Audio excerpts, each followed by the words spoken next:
Look at Feeney. Quick on the draw this morning.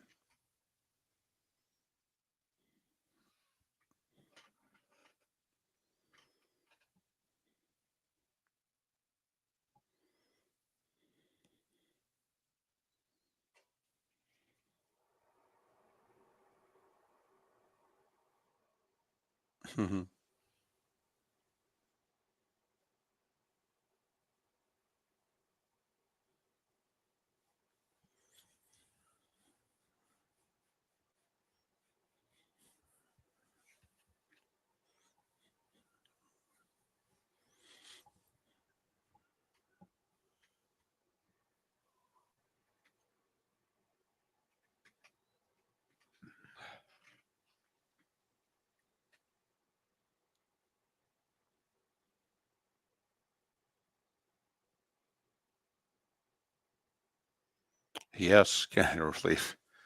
Be interesting to see if there are ticket. The one thing I will say is the Mets had like 150, 160 million coming off the payroll.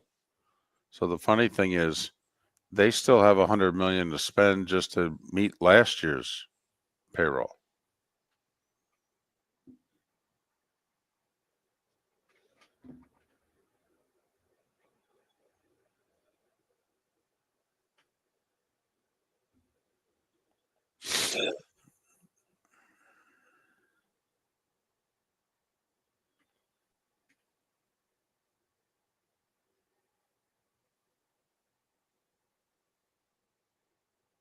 Oh, I don't know. It made it to the NLCS, but they were paying guys a ton of money who weren't even on the team last year.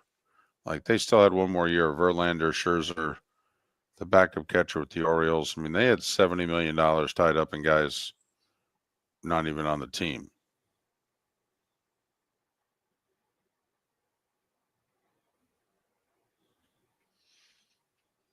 Yes, hey JC.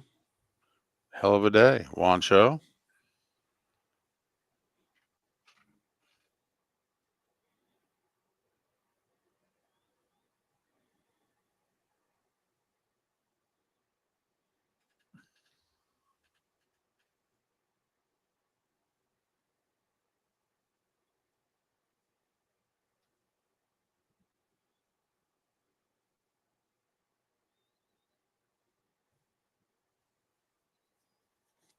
Hope everyone had a good weekend.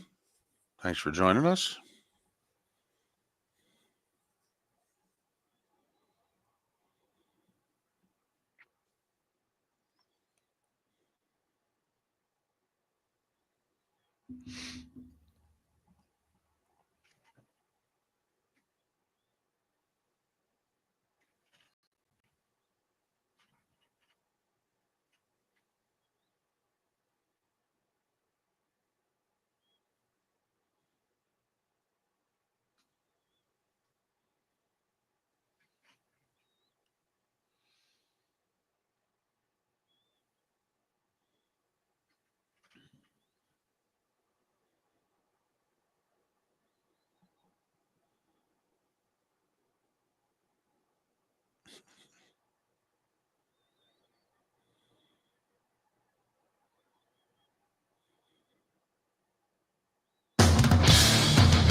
You're listening to Miller and Moulton, coming at you from the Floormeister Studios. Floormeisters, keeping it real. And now, here's Mark Miller and David Moulton. Top of the morning to you on this Overreaction Monday. Hope you had a great weekend. Thanks for starting your week off with us. How the heck are you? Miller and Moulton. MillerandMoulton.com, Miller_Moulton on X. I had a pretty good weekend. I'm feeling better. I think I sound a little better. How about you? I'm doing well. I'm a little tired this morning. We had our annual family Christmas party yesterday. Oh, yeah. It was a long day. A little bit of alcohol was involved. And how much cooking do you have to do for that? Because I know you invite a lot of kids to that. Yeah, it wasn't as big as last year. I think we had about, I don't know, 40 or so people. So I was up at showtime, firing up the smoker, so I Right? could get the pulled pork ready. Made some barbacoa tacos. I made some mac and cheese. I made some smoked baked beans, and then some Nice. appetizers and what have you. It was a good day. And most of Good. the food was gone, so it means they enjoyed it. Right. I have to admit, now I'm getting hungry. Sounds I am, good. I am too, because I barely ate anything. I cooked everything and barely ate any of my own food. Oh, well, that's a bummer. I started to, you're doing things, you're entertaining, you're hosting. Oh, good. I'm glad you didn't say I'm on like a holiday shape up. I was gonna say No, thank you. Thank you. no, nothing like that. I just was, trying to get people drinks and make sure people are happy, and Right? forgot to eat. You were the hostess with the mostest there. Okay. Good deal. But hopefully then the leftovers are yours. The leftovers are all mine. Good. Right after my nap today, I'm going to get into them. There you go. Oh man, you can do it you can either do it before the nap, which then that's an extra 30 minutes on the nap. I mean, when you go to sleep well fed, I mean, all those days broadcasting hockey after the morning, shoot around, you come back. I mean, if you pounded lunch and then took a nap, or you take a nap right away and then you wake up and you're famished. Yeah, either way, it's got a good thing going on. There's no doubt about it. Hey, did enough go on yesterday? Was yesterday busy enough for everybody? Well, National Football League, College Football Playoff Committee. All right. Juan Soto picked the team.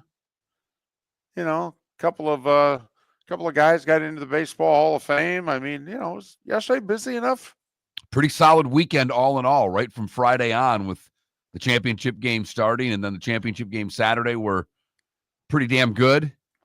Yeah. Really good, as a matter of fact. It was a terrific sports weekend. So how surprised were you that the committee at the end of the day said, you know what? We're leaving Alabama home? Well, when SMU scored 21 in the fourth quarter, or whatever it was, 17 or whatever the hell they I did think there it was 17, yeah. to come back and tie the game, I thought it was done. I thought the committee had the choice made for them by the SMU comeback. But prior to that, the Mustangs were in serious trouble. Oh, yeah. Oh, yeah. When it's, whatever it was, 27-10, 31-10, 14, or whatever it was. Yeah, they're out. I mean, we had said the margin, if it gets to 10 or more, SMU's in big trouble. So at that point, I mean, Alabama's like, well, come on, SMU, finish this sucker off. Instead, a dramatic kick, and Clemson's the champ. Dabo gets the last laugh. And how ironic, Dabo, a proud Alabama alum, ends up knocking Alabama out. That is a little interesting, bitter pill that the Crimson Tide have to swallow, with Clemson getting that spot, essentially. But, I mean, the SEC championship game was fantastic. Your game was pretty damn good. Yeah. Yeah, it was very entertaining and intense. Also, I have to, it's somebody who's lucky enough to have been at the last 18 SEC championship games, hadn't been to a Big Ten title game. And I know what the SEC championship game feels like. And the Big Ten championship game felt pretty similar. It's like, okay. In fact, there were a few people who were at the SEC championship game that said, yeah, this doesn't feel like it normally does. Because in the past, the SEC championship game was an elimination game. And so it had that extra edge to it. And that is the one thing. In some cases now, it will not be an elimination game. It will be a seeding game. And now we've seen the seedings, and then we can debate whether or not you should win the championship game or lose it, depending on your draw. But it was fun. It was fun. I mean, a team to pick dead last in the Big 12 ends up winning the thing. I mean, dead last. They were picked last. Last. How great is that? It's fantastic. I mean, it shows you how little we in the media know. And the coach, by the way, channeling his inner Mark Miller. I mean, this has got to be your guy. Oh, yeah. I mean, you've been pounding the table for Arizona State for at least 10 years. For 10 years, absolutely. And he sat at the podium and he said, well, you know, people have been calling this place a sleeping giant. Well, the first thing you have to do is stop sleeping. And I'm like, he's been talking to my guy. And he's a Phoenix guy, so he understands what is there. Yeah. And the possibilities for Arizona State. So, no, I was great for them. And they're hot right now, and that running back's pretty damn good. Yeah, and not afraid to tell you either that he's good. When it was over, he said, hey, I'm the best running back in the country. And it's like, I don't know, the kid at Boise might win the Heisman. He's like, no, I'm the best running back in the country. Huh. Okay. Sounds good. So, no, Saturday was fun. And then, you know, to me, it was the only pregame show worth watching all year. It was the College Football Playoff Committee show. And how about, just quick sidebar on that. How about, you know, Booger throwing his little comment out. Are we going to take the brand or the team that played, and Herbie getting a little upset about it, throwing a dagger at him right at the beginning. I thought that was uncalled for. It's like, come on, Kirk. Well, you didn't have your dog with you? What the hell? I was going to say Herb Street yesterday when asked his opinion. He said, "Oh, I'm not. I got, you know, death threats, and you know, I'm not. Everybody should be in. Okay, I'm not going there again. Really, man up, Kirk. Seriously, man up. It's college football. It's an opinion-based sport. You're the number one voice in the sport. Man up." No, man. Everybody should get in. Okay. All right. Well, you can stay home from now on. Seriously. Hey, man, if I'm his boss, I call him up. I go, I'm sorry, you're making like $8 to $10 million. You got to offer an opinion. Otherwise, we can give some of that money back. Just saying. But so the College Football Playoff Committee did it. They left Alabama home. And Alabama handled it well. They did. Their AD came out and said, well, I guess we'll just schedule a bunch of cupcakes from now on. Strength of schedule doesn't mean anything. At which point everybody said, dude, did you see your non-conference schedule this year? It was Mercer, Western Kentucky, South Florida, and a bad Wisconsin team. Now, it's not your fault that Wisconsin ended up 5-7, but still. And this isn't exactly murderer's row. You didn't get left home because of your non-conference schedule. You got left home because you couldn't beat 6-6 Vandy and 6-6 Oklahoma. If you'd beaten either one, you would have gotten in. And oh, by the way, your conference only plays 8 conference games. Most of the others play 9. So, listen, my favorite part of the weekend might have been Kirby Smart with Greg Sankey standing 8 feet to his left, taking a shot at Greg Sankey in the SEC. And the cameraman panning over to get Sankey's reaction. I'm like, there you go.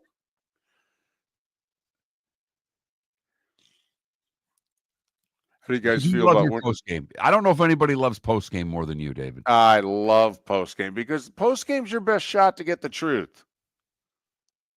That's why. Post-game's your best shot to get the 6 seconds of truth that you and I look for.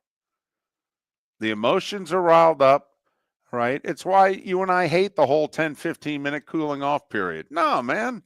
That's like Kirby. They're still on the podium. They're on the field. Just sticking that mic in his face. You know, what are you thinking going forward? Thinking we need some days off. Exhausted. SEC put us on the road all damn year. Sankey just glaring at him. Kirby glaring back at him. Really? Texas, Alabama, Ole Miss on the road. I know we only played 4 road games, but really? 3 of them against top 10 teams. Take it easy there, big fella. And with Alabama being left out, you don't see us, I don't see the SEC going to a 9-game schedule anytime soon. ESPN's like, so our $350 million, we can't get an extra conference game? No. SEC's like, no, you got to pay more for that. ESPN's like, no, I really think we paid enough. No? Okay. So be curious to see whether or not they change the rules before next year, or can the Big Ten and SEC float one more year with the possibility that they won't get 4 teams? No. Well, I mean, everybody, all the talking heads already want to change the whole system. I mean, we've had it one time, and they're already upset with the buys and who gets the buys. And well, and I got to admit, I mean, Oregon, you look at Oregon's draw, and you're like, wait a minute, we're the only undefeated team. We're the best team in the country. We get the winner of Ohio State, Tennessee. I mean, can't we get the winner of, I don't know, SMU, Penn State? No? Okay. So I can see, we like to tinker. Mark, come on. How many putters and drivers do you have in the garage? I'm not a tinkerer with that. I've got one of each. Okay, good for Mainly you. because I can't afford more than that, David. Clubs are damn expensive these days. I don't know if you're aware. I'm with you, Mark. I've always had one of each as well. I've had a couple putters in the past. That's the most. Miller and Moulton. The NFL, they played yesterday, and there was a pretty big baseball signing. We started our show 18 years ago and have been fired 3 times. But Miller and Moulton have never lived on the edge like we are now. We have our best morning ratings ever and are steadily adding affiliates. Yet, we only have a few sponsors, and if that doesn't change, we cannot continue.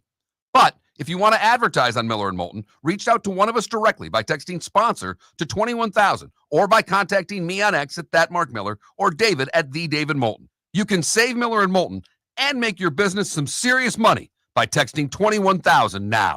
Visit Jason and Todd at the Diamond District. This Christmas season, Jason and Todd with the Diamond District offer the lowest prices anywhere on GIA certified diamonds and beautiful diamond jewelry, pre-owned Rolex watches, estate jewelry, and colored gemstone jewelry. Plus, receive 23% off all diamond stud earrings and diamond bracelets. Come see why more people will unwrap gifts from the Diamond District this Christmas than any other jeweler in Southwest Florida. Jason and Todd look forward to shaking your hand and welcoming you to our Diamond District family. American Paint Supplies, for nearly 30 years, is your one-stop shop for all your coating needs. If you are a designer, a contractor, a professional painter, or a weekend warrior, American Paint Supplies is the place where experts go to get expert solutions. At 6100 Shirley Street in Naples off of Pine Ridge, American Paint Supplies delivers the best solutions with the best products with the best support. Meet Gene and his team today at American Paint Supplies. Call 239-566-2700. That's 566-2700 or online at AmericanPaintSupplies.net. Gentlemen, as your wife mentioned getting new flooring, but you don't want to go through the hassle, well, go see the Floor Meisters in Naples next to Costco. They understand your time and money are important, so they'll make it as painless as possible. With a huge in-stock selection of carpet and Cortec, they can get you the floor your wife's been asking for. They carry wood, vinyl, carpet, and tile. If you do it yourself, no problem. They can handle that as well. So go see TJ at the Floor Meisters and tell them, just keeping it real. This is Miller and Moulton.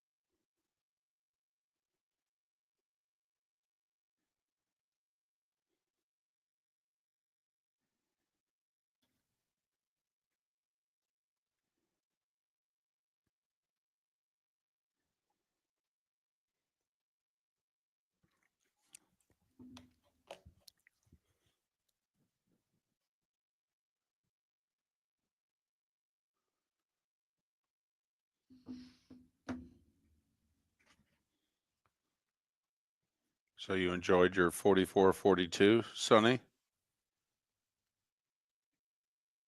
That was fun.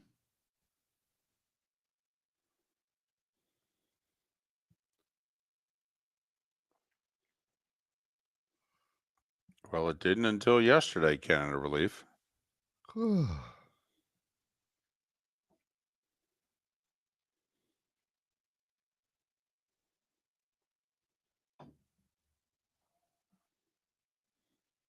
I know. I always bet Army. I really like Tulane, though. I lost her last two.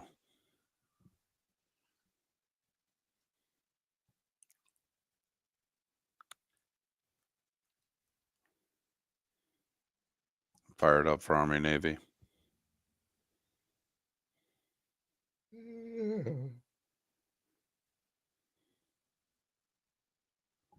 We're going to find out if Trump's coming to the booth or not.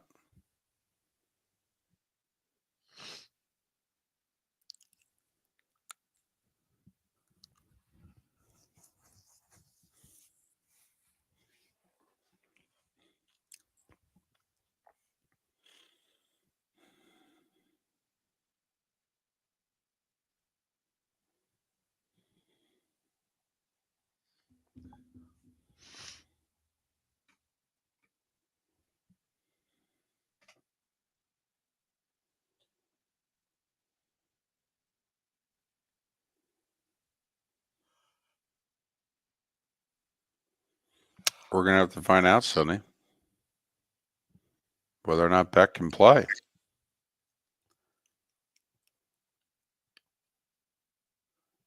This is Gunnar Stockton of Gunnar Stockton, Chrysler Jeep Eagle.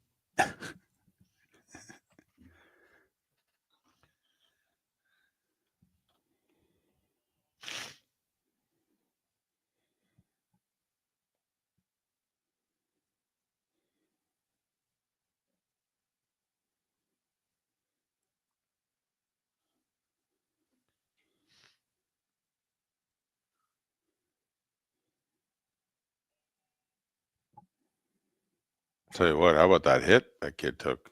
Oh, Woo! Woo!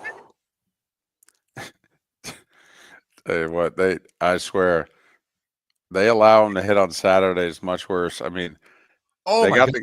they got the guy for targeting, but the Arizona State guy destroying Anthony Beck's kid, the Yes. quarterback for Iowa State. Oh my God. And then the hit by the Texas guy on the Georgia quarterback at the 4-yard line.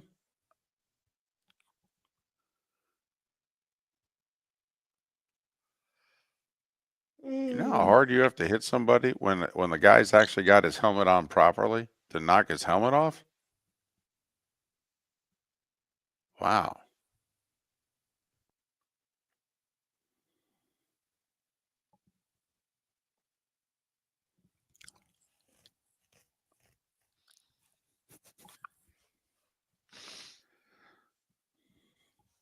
Well, it's because they won, EB.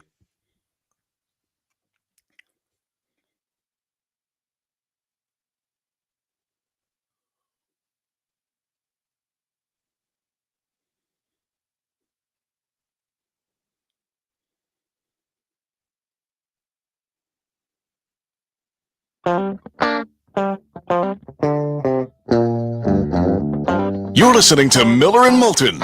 And now, here's Mark Miller and David Moulton. On this Overreaction Monday, thanks for being with us. I come at you from Dallas. Monday Night Football tonight, Bengals and Cowboys. Ooh, two teams combined. We're 9-17. Actually, 9-15, but it just feels like 9-17. You know, we couldn't flex out of this game because of the whole damn Simpsons special that they got airing tonight, which is tied directly into this game. And the characters involved are Cowboys and Bengals, and so literally they couldn't flex out of this game. So 2 weeks ago when the Cowboys were like 3-7, and the NFL was like, yeah, I don't know what to tell you. You know, we got this Simpsons special. I don't know if it was the NFL or Disney that said it. But it was like, no, we're married to this game. Besides, it's a Cowboys game. We're not flexing out. No interest. I don't blame you. None whatsoever. Yeah, a lot of football this weekend. Right. I mean, unless you got fantasy on the line and you're curious or you're a gambler, either that or you don't like your family and you're like, nah, I don't want to talk to them. I'm done. I'll see him Christmas. But I'll see him at Christmas.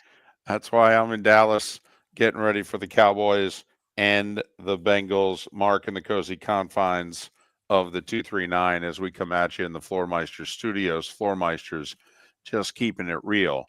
So if I had told you that the Yankees were going to offer someone a 16-year contract for $760 million, which averages out, by the way, to $47.5 million a year. And that guy played for the Yankees last year. What do you think the odds are that that guy re-signs with the Yankees? David, I would have said 100%. I would have thought with numbers like that, there was no chance that that player would leave the Bronx to go play somewhere else. Because that contract, Mark, is the richest contract that had ever been offered before. Right. Right. Ohtani had been offered $700 million, 680 of it deferred. By the way, the Yankees deal, no deferred. It's up front, guaranteed. Oh, the $47.5 million a year? Because I don't know how they figure this out, but since Ohtani has so much of his salary deferred, I guess in actual value today, it's worth like 46-something million per year. So that's the other thing. The $47.5 million also represented to people in the sport the most yearly salary that anyone had been offered. Right. Juan Soto went to the Mets. For what? How many more? 10 more million? That has Five. the 5 more million, but has the possibility of being more because if he has an opt-out after 5 years, and if he stays, it adds, I think, $4 million a year onto the contract. Right. Because, see, 15 for 765, Mark, that's only $51 million a year. And that may not be enough, apparently. So 5 years down the road, he may opt out, and the Mets can prevent him by opting out if they turn $51 million a year into $55 million a year. So that's $4 million extra for the final 10 years of the deal. That would make that contract an $805 million contract. Oh, by the way, they did something which, I mean, you and I have been following baseball a while. Signing bonus is not something that's a part of baseball. That's a football thing. Yeah, the Mets are giving Soto a check for $75 million signing bonus, which apparently doesn't get taxed either. I don't quite understand that. I don't understand that. I don't. Huh? Exactly. I don't understand it. That doesn't make any sense. No, it doesn't. So, So, yeah. So turning down the Yankees for anyone else, never mind the fact that obviously in the baseball crazed city that is New York, the fact that the Mets outbid the Yankees for a star player in his prime, yeah, they're losing their minds. But, Mark, you and I do a game. We will do a segment whenever there's this big free agent in whatever sport. We will at some point do a segment in which we go, okay, what's it going to end up being?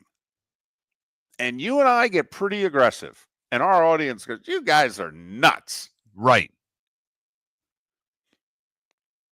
And I went 14 for 658. 47 a year for 14. That's what I went. And I was 107 million short. Yeah, we were way under on both the Ohtani and Soto contracts. And we were Right. very aggressive in the numbers we were giving. Right. I mean, we were a year ahead of the curve on Ohtani, in which we said it's going to be at least 500 million, and we settled at like 600 million for Ohtani. 700 million. What? And now Soto becomes the richest man in baseball. Pro sports in this country. There's never been a contract like that. I mean, hell, even in the NBA, they're like, wow. They'll get one in the NBA soon enough, David. That's if they're allowed to sign one long enough. Well, they won't ever. I don't. The annual. Oh, yeah. No, the NBA, right. No, the NBA, they're looking at 51 a year, and they're going, oh, now you're getting there. Cute. Yeah, you're getting there. What are you, the second best player on the team? What are you, Jaylen Brown? Hello. So, yeah. So the Yankees, they gave up some good prospects. They gave up a young pitcher who could really amount to something. They rented Soto for a year. He had a banner year. They go to the World Series for the first time in 15 years. Hal Steinbrenner gets off his wallet and then some, and they still don't keep him.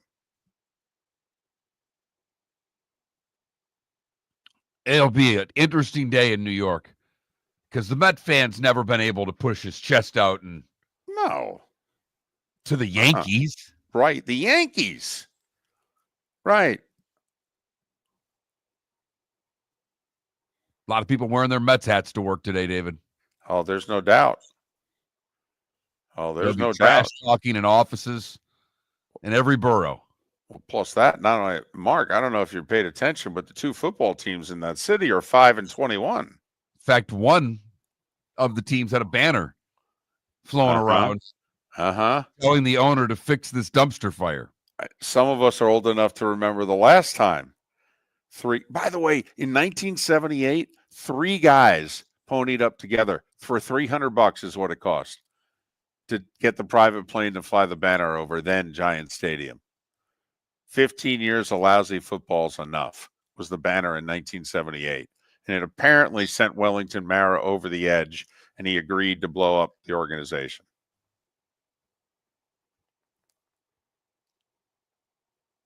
A couple of the people that were at my house yesterday were Giants fans, and the one brought his son who's a Giants fan, and our mutual friend who was there sat with him and explained to him what watching Giant football is going to be like for the rest of his life.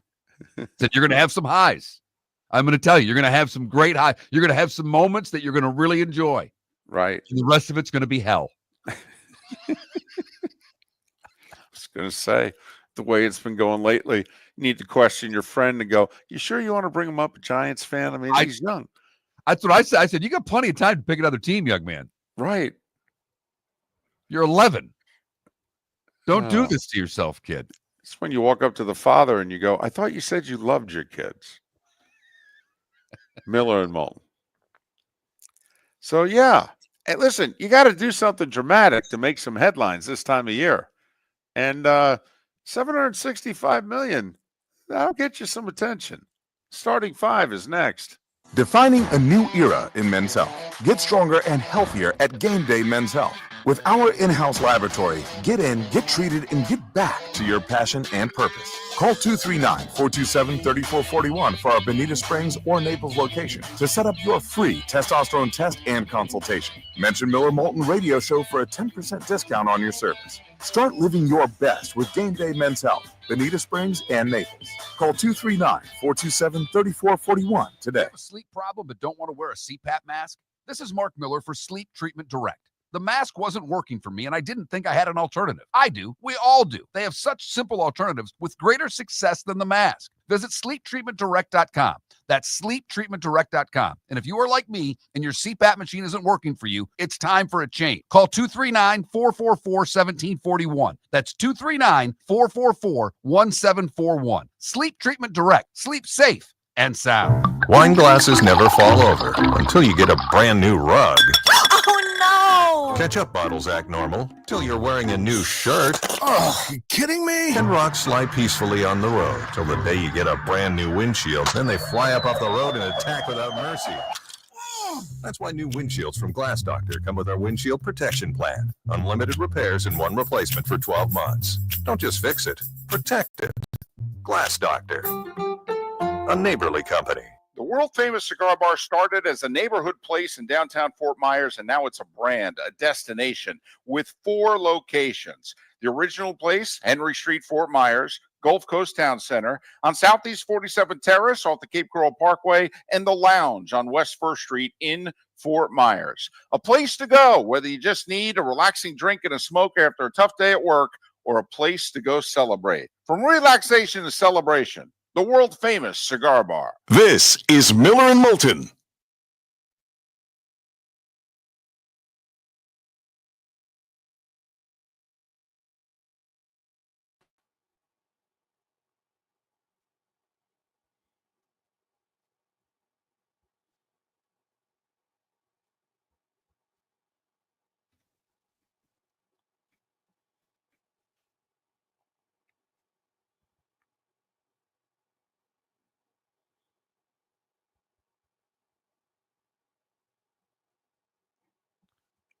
Well, Mark, that's an interesting question because I think that they're 2 different things.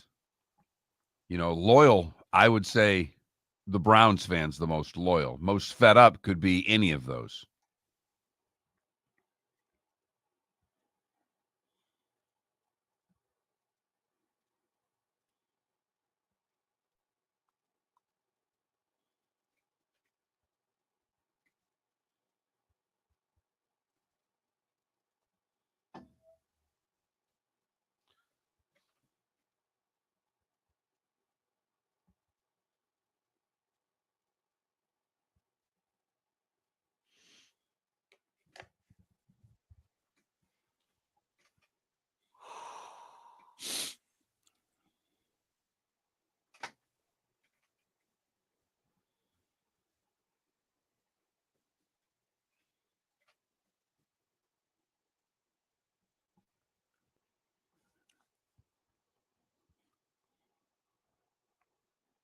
Wow, it's also nice to see Dave Parker going while he's still alive.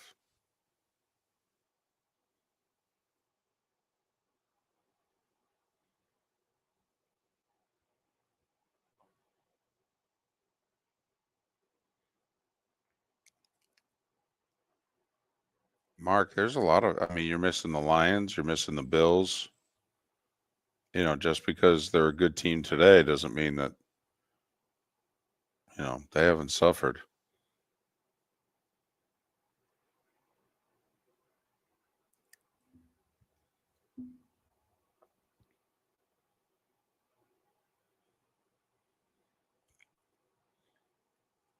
Look at Mark doing his own poll questions.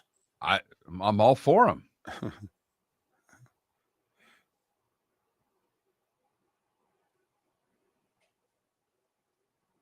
Baby Jules, it's early in Nashville. You're up early. Yeah.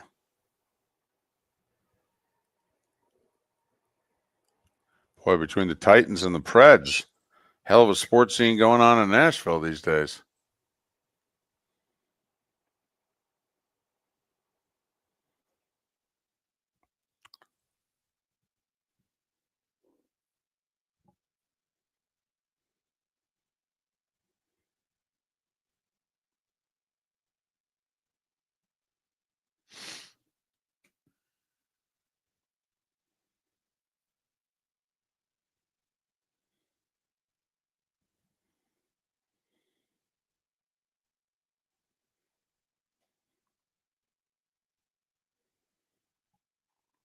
I will say, you know, for what it's worth, Herb Street's kid was not considered a top prospect, though. And remember, he's a quarterback. So, I mean, he's going there at the same time as the Underwood kid. So, you know, the expectation is he's not going to play. But yes, it is a headline.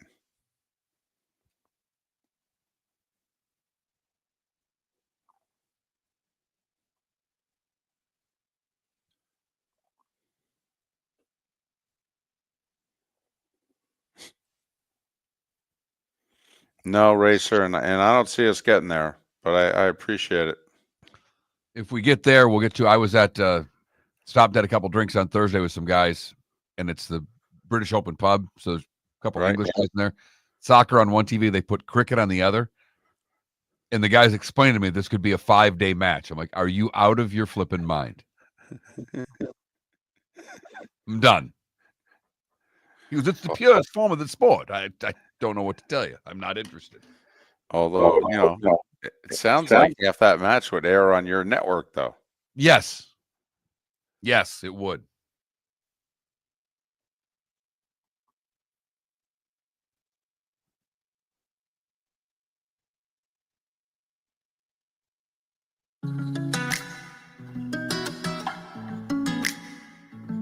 Welcome back to Miller and Moulton. Text the guys what's in your mind at 21,000.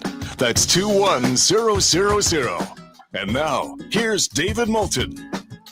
At 22 minutes before the hour, Gary Danielson will join us coming up at the top of the hour. And Mark Packer is going to join us coming up at the top of the 8 o'clock Eastern hour. Here on Miller and Moulton, we'll ask them, did the committee get it right? And reaction to conference championship weekend and where we think the sport goes from here. Gary Danielson at the top of the hour here on Miller and Moulton on this Overreaction Monday. Time for The Starting Five. 5 big stories you need to know. Here is the Starting Five. And we'll start with the NFL, where all 3 Florida teams won.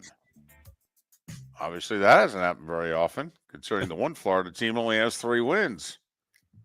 Bucks beat the Raiders 28-13. That's 3 in a row for Tampa Bay. Baker with 3 touchdowns, overcome a couple picks. And the Bucks are in first because the Falcons have lost 3 in a row. Tied going to the 4th, but the Vikings pulled away to win 42-21. So now Falcons have lost 4 in a row. Vikings have won 6 in a row. And Tampa's a game up on Atlanta with 4 to play. And that's good for Tampa because Atlanta's got the tiebreaker. So they need to stay up. Tied doesn't do them any good. Dolphins stayed alive. And Mike McDaniel might have kept his job. Because let me tell you, the fan base was losing their minds on social media when they were losing to the Jets in the 4th. Well, the fan base only needed social media because none of them were at the game. Right. I mean, his job could be in jeopardy based on the number of people that were at the game yesterday. Tua was magnificent. He's actually been really good since coming back from the concussion. I mean, really good. Dolphins in overtime beat the Jets 32-26. They're 6-7 on the season. Jets mathematically eliminated. I believe it's the longest playoff drought in North American sports right now. 14 years in a row. The Jets have missed the playoffs. They're 3-10. The Jags scored 10 points in the 4th quarter. And that was enough to beat the Titans 10-6. And Jacksonville cost himself the number 1 pick of the draft with that win. Because now they're in the clump with 3 wins instead of the clump with 2 wins, which is now just the Giants and the Raiders. I keep seeing conflicting info. Like heading into this weekend, the Raiders were ahead of the Giants, but after the games were played yesterday, because of strength of schedule, the Giants now have the number 1 pick. No, I've got the Raiders with the number 1 pick, Okay, David. you still have the Raiders? All right. And it's close, but the strength of schedule margin is just a 10th of a point or a 100th of a point difference. So this could fluctuate Right. as we go towards the end of the season. The God Chiefs, forbid one of these teams wins. yeah, well, that's difficult to imagine right now. I mean, the one team's now playing Desmond Ridder at quarterback, and the other team might go back to Tommy Cutlets. So winning? You're talking about winning? Chiefs, that's all they do is win. But let me tell you, they submitted another script to Hollywood, and Hollywood goes, oh, come on. Now you want the backup kicker to bank one in off the left upright to win? I mean, how many more crazy endings do we have to have for you guys? But that's what happened. Matthew Wright, 31-yard field goal off the left upright as time expired to beat Mark's Chargers, but he didn't care. He had them in 4. He did. He had the points. 1917 Chiefs. They clinched the West yet again. What's that, 9 in a row? Western Division titles? Ridiculous. Yep. Very Patriots-like of the Chiefs. Yes, it is. Some of us wondered, Bills 2 non-conference games in a row, long winning streak. And some of us have wondered, when's that defense going to get exposed? Well, I can tell you when. Sunday, December 8th. That's when it's going to get exposed. Matthew Stafford had himself a day. The Rams had themselves a day. And it's a good thing because Josh Allen accounted for 6 touchdowns. 6. 3 rushing, 3 touchdowns. passing. Right. And they lost. 44-42 Rams, who remain a game back of the Seahawks. Seattle's won 4 in a row. They all but eliminated Arizona in the West. They beat the Cardinals 30-18. Zach Charbonnet, 134 yards rushing and 2 touchdowns. Seattle's 8-5, a 1-game lead over the Rams. Final game of the regular season, Seattle at the Rams. We'll see if it's for the West. Steelers, little payback on the Browns. Russ with 2 touchdowns. Pittsburgh's 10-3. I have no idea how, but you're right. They are. They are 10-3, tied with the Bills. Although the Bills, I believe, have the tiebreaker right now for the 2 seed. Pittsburgh 27-14 over Cleveland. Steelers also 2 up on the Ravens for the AFC North title. Philly, we thought they might have a letdown. They were fortunate to get out with a W.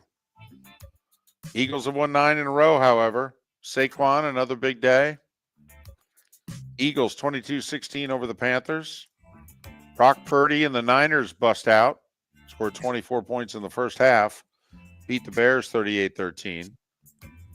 Bears have lost, 6 in a row? 7. Oh, they're 4-9. That's right. 7 in a row. And 2 teams who played a game that has set football back a little bit. Saints beat the Giants 14-11, and they held on to the win by blocking a field goal on the final play of the game. Good block for the Giants. I mean, that was important. The last thing doubt. the Giants needed was to get that game to overtime and have a chance of winning. Or I tying, know. for that matter. Both, Right. both could have been detrimental to where they're going to draft their quarterback. And the Saints are 3-1 with their interim coach. Monday Night Football tonight, Bengals 5.5-point favorites in Dallas. Over under near 50.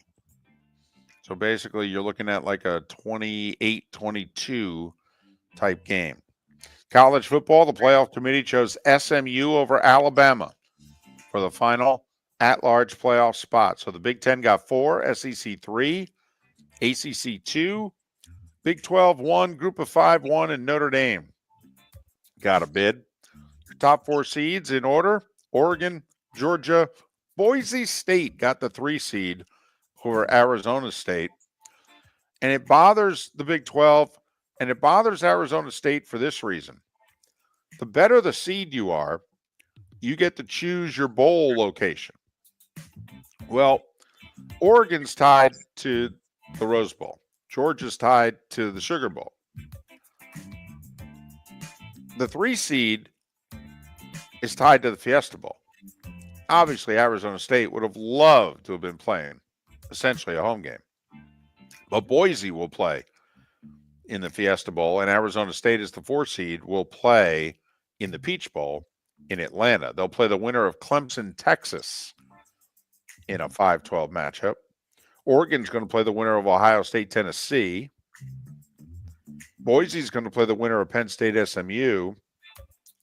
And Georgia, the backup quarterback, perhaps, Mark, going to play the winner of Notre Dame, Indiana. Man, they're fortunate to win because they would have left him out of the tournament if it was a backup. I mean, if you have your backup quarterback, I don't know if there's any way you can play in a postseason tournament. Yeah, folks were having fun with that for an hour and a half on social media Saturday. Because obviously of what happened to Florida State last year, and if Georgia has to, with a backup quarterback, I mean, can you even keep him in the tourney? That would have been something. But Georgia won the championship game, automatic bid, and as it turned out, the 2 seed. But could be a hell of a break for the winner of Notre Dame, Indiana. I mean, because Carson Beck, their speculation is that's a significant injury, that he's not going to be able to play in 3 weeks. So you could get Georgia, albeit in New Orleans, but still, you'll get Georgia with a backup quarterback. UCF rehired Scott Frost. They made it official, a 5-year deal. Purdue's hiring Barry Odom. He turned UNLV around. Winningham decides he's going to come back after all, 65 years of age for a 21st year at Utah. They handed out bowl bids yesterday, Mark. And the Gators are going to be in the Gasparilla Bowl against Tulane to try to have an 8-win season. Christmas Eve, it had been reported last week that South Florida would be playing in the Hawaii Bowl against San Jose State. And the Canes are in the Pop-Tarts Bowl, taking on Iowa State. I love that bowl. No better job of marketing's been done in bowl games than what Pop-Tarts pulled off. Major League Baseball now, they thought the big story of the day was going to be this classic era Hall of Fame committee voting in both Dave Parker and the late Dick Allen. 16 voting members. You have to get 12 votes. The Cobra, Dave Parker, got 14 of the 16. Dick Allen got 13 of the 16. Only one other player they were considering got more than 5. Tommy John got 7 votes. Now, I got to admit, Blyleven and Cott are in. Tommy John should be in. Take a look at the career numbers. Never mind, obviously, what he overcame when he overcame it, considering they named the surgery after him. I mean, Tommy John's got like 280-plus wins. Not in the Hall of Fame. But Steve Garvey, Louis Tiant didn't garner much consideration at all, which I think surprised a few people. But that turned out not to be the big story of the day. At around 10 o'clock last night, Juan Soto, or should we say Scott Boras, chose for Juan Soto that he would be a New York Met. 15 years. And he's 26 years old, so do the math. 15 years, $765 million. That's 51 a year. He gets $75 million up front as a thank you gift. He can opt out after 5 years. The Mets can keep him from opting out by turning $51 million into $55 million. So we'll see 5 years from now. Because remember, who was the Yankees pitcher? Garrett Cole, who opted out, and the Yankees looked right at him and said, yeah, there ain't going to be any more money. And they said, oh, well, can we get our old deal back? And they went, yeah, sure. We ain't getting any more. But Juan Soto, a Met, 15 for $765. Richest contract in North American sports history. NBA, Cavs suffered just their 4th loss of the year. Miami beat them 122-113. Tyler Hero has been playing great. He had 34. Mark, there's one team in the NBA who hasn't lost a home game. You know who it is? It's your Orlando Magic. They're 10-0 at home this year. They beat Phoenix 115-110. Embiid came back, looked really good, scored 31. Philly beat Chicago. Lakers without LeBron won. Jokic had 48 in a 30-point win over Atlanta. Milwaukee snapped a skid by beating Brooklyn. And Steph with 30, and the Warriors win over the T-Wolves. College hoop, number 1 Kansas went down. Good for Bill Self and Kansas that they're playing Missouri. They don't have to. It's a rivalry game. It means a lot to Missouri. Doesn't mean as much to Kansas. Bill's playing it anyway. Good for him. Don't know if he'll keep doing it since he lost last night, 76-67. 16th ranked Memphis lost at home to Arkansas State, 85-72. Men's hoops, UCF a winner. FGCU lost by 9 at LSU, and Stetson lost in overtime. On the women's side, The big three, Florida State, Miami, and Florida, all won, as did FGCU. Hockey, Braden Point, 2 goals, 2 assists. Lightning doubled up Vancouver 4-2. Kraken beat the Rangers 7-5. Colorado shut out Jersey 4-0. And the Winnipeg Jets have lost 6 of 9. Remember that great start? Right. Columbus beat them 4-1. Scotty Scheffler with another win. He won that Hero Challenge by 6 over Tom Kim. He won another $1 million. And at 8 minutes before the hour, that was the starting 5. 5 big stories you need to know here on Miller and Moulton. Well done. For all of us that just watched football all weekend long, nice to get a couple of hockey and basketball scores in to remind us that we're going to have to start watching those sports again. Yeah. You got no football during the week except for Thursday nights. You may have college basketball season. It's been really good. Just saying. Kentucky had a great game over the weekend. Did something that they hadn't done in years. Came from 16 down at the half. Beat Gonzaga in Seattle. Great win. Lost one of their key players, though, with a foot injury. He'll be out for 6 weeks. But, yeah. So, yeah, there's some stuff out there. But, there definitely is. But at the end of the day, it seems like it's always football season. Well, that's because football's made it that way for us. Gary Danielson coming up at the top of the hour to talk about what else? Football right here on Miller and Moulton. We started our show 18 years ago and have been fired 3 times, but Miller and Moulton have never lived on the edge like we are now. We have our best morning ratings ever, are steadily adding affiliates, yet we only have a few sponsors. And if that doesn't change, we can't continue. But if you want to advertise on Miller and Moulton, reach out to one of us directly by texting sponsor to 21,000 or contact Mark on X at that Mark Miller or me at the David Moulton. You can save Miller and Moulton and make your business some serious money by texting 21,000 now. American Paint Supplies, for nearly 30 years, is your one-stop shop for all your coating needs. If you are a designer, a contractor, a professional painter, or a weekend warrior, American Paint Supplies is the place where experts go to get expert solutions. At 6100 Shirley Street in Naples off of Pine Ridge, American Paint Supplies delivers the best solutions with the best products with the best support. Meet Gene and his team today at American Paint Supplies. Call 239-566-2700. That's 566-2700 or online at AmericanPaintSupplies.net. The world-famous cigar bar started as a neighborhood place in downtown Fort Myers, and now it's a brand, a destination with 4 locations. The original place, Henry Street, Fort Myers, Gulf Coast Town Center, on Southeast 47th Terrace off the Cape Coral Parkway, and the Lounge on West 1st Street in Fort Myers. A place to go, whether you just need a relaxing drink and a smoke after a tough day at work, or a place to go celebrate. From relaxation to celebration, the world-famous cigar bar. Mark Miller for Molly Maid. Why Molly Maid, you ask?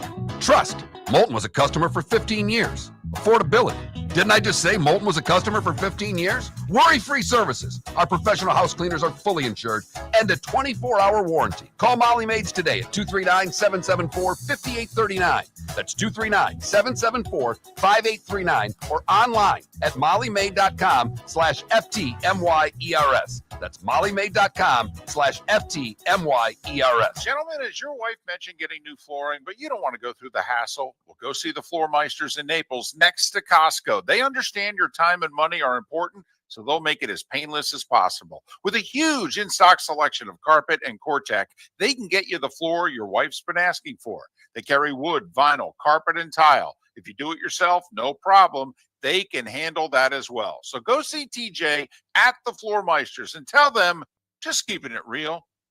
The Cape Coral Police Department is growing. They are currently looking for police officers and are offering a $10,000 signing bonus to newly hired officers. If you desire a career in law enforcement, or if you are already in law enforcement and thinking about making a move to a better agency, think Cape Coral Police Department. If you're looking for a police department that is committed to excellence, that invests in the highest level of training, state-of-the-art equipment, and some of the highest compensation in all of Southwest Florida, then the Cape Coral Police Department is for you.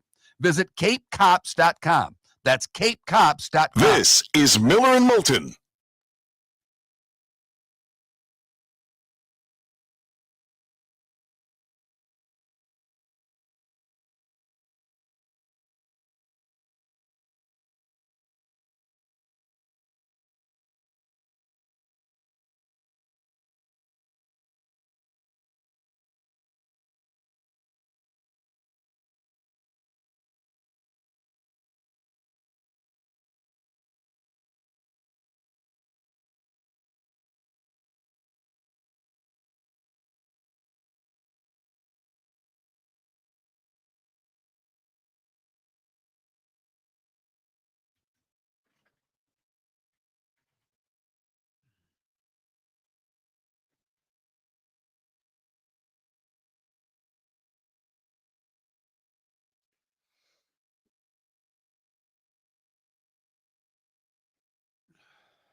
I try to wait till about 7 before I start answering texts because I don't want to bing people. But when you text me at any time, you should expect to text back at any time, right, David?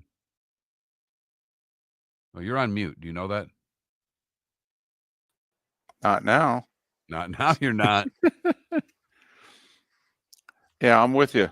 No, you send a text. But I hear you. That's nice of you to wait till 7. See, for whatever reason, my texts don't make noise. Mine don't either. But so like when I get it, makes noise.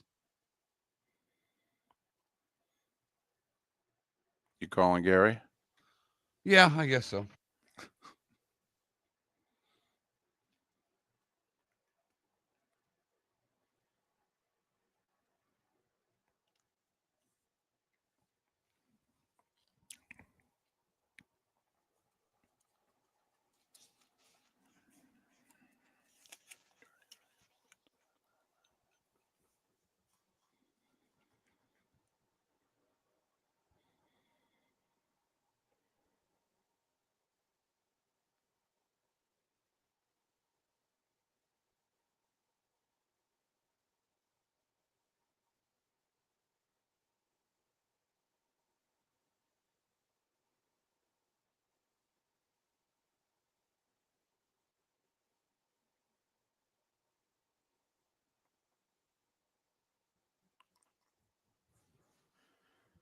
Well, that's very nice of you to say, Paula, but hopefully not for much longer.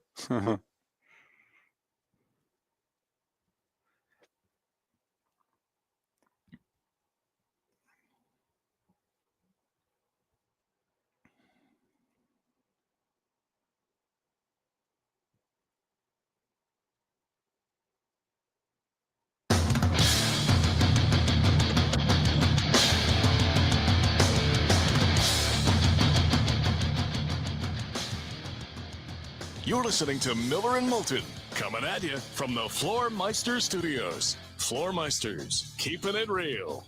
And now, here's Mark Miller and David Moulton.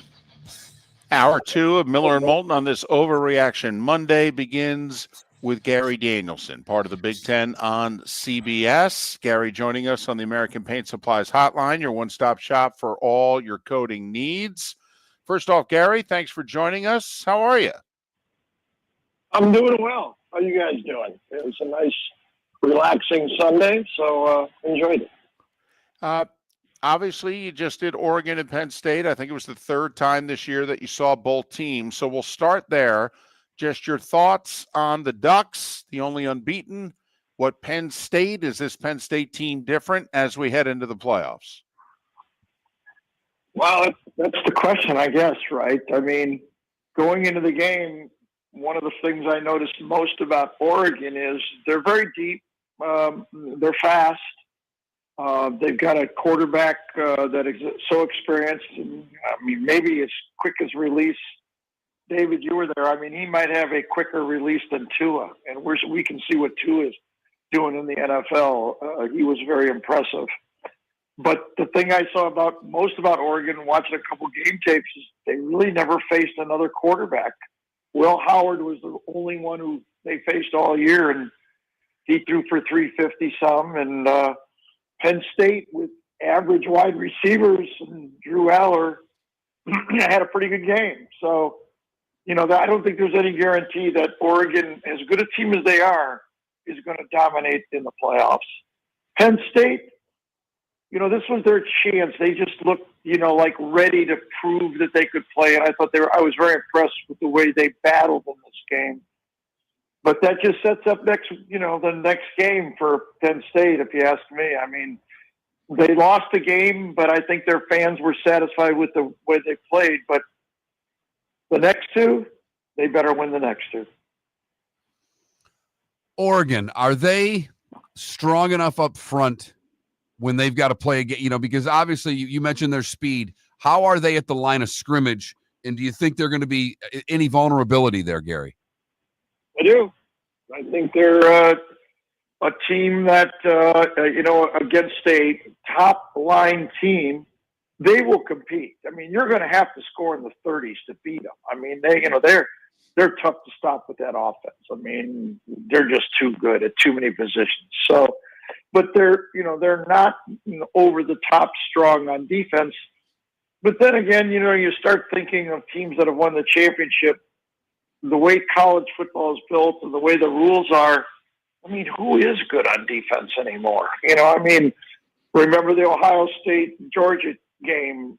It just appears to me that if you don't build your team, with the ability to score points with whatever style that is, Michigan used a different style when they wanted to, but you must be able to get nowadays in college football when you start these games. There's very few games that you're going to battle and win in the 17s. You got to get the 28s and 31s in college football. Obviously, the Big Ten's thrilled. They got 4 teams in the tournament. Were you surprised the committee chose SMU over Alabama at the end of the day? Not really. Yes, no. Here's what I think about the playoff and the committee. For whatever reason, it reminds me of you guys when you talk about baseball. It doesn't seem like whatever they do, they can kind of ruin this thing. It's this committee thing and the expanded playoff and what happened Sunday and Saturday. It had just enough opinion, just enough controversy, just enough outrage, just enough possibility of what could be, hope. It just seemed to produce for college football the intrigue that they were looking for. And we wondered, oh man, if we go to 4, will it ruin the season? I mean, I've been listening to this for 30 years.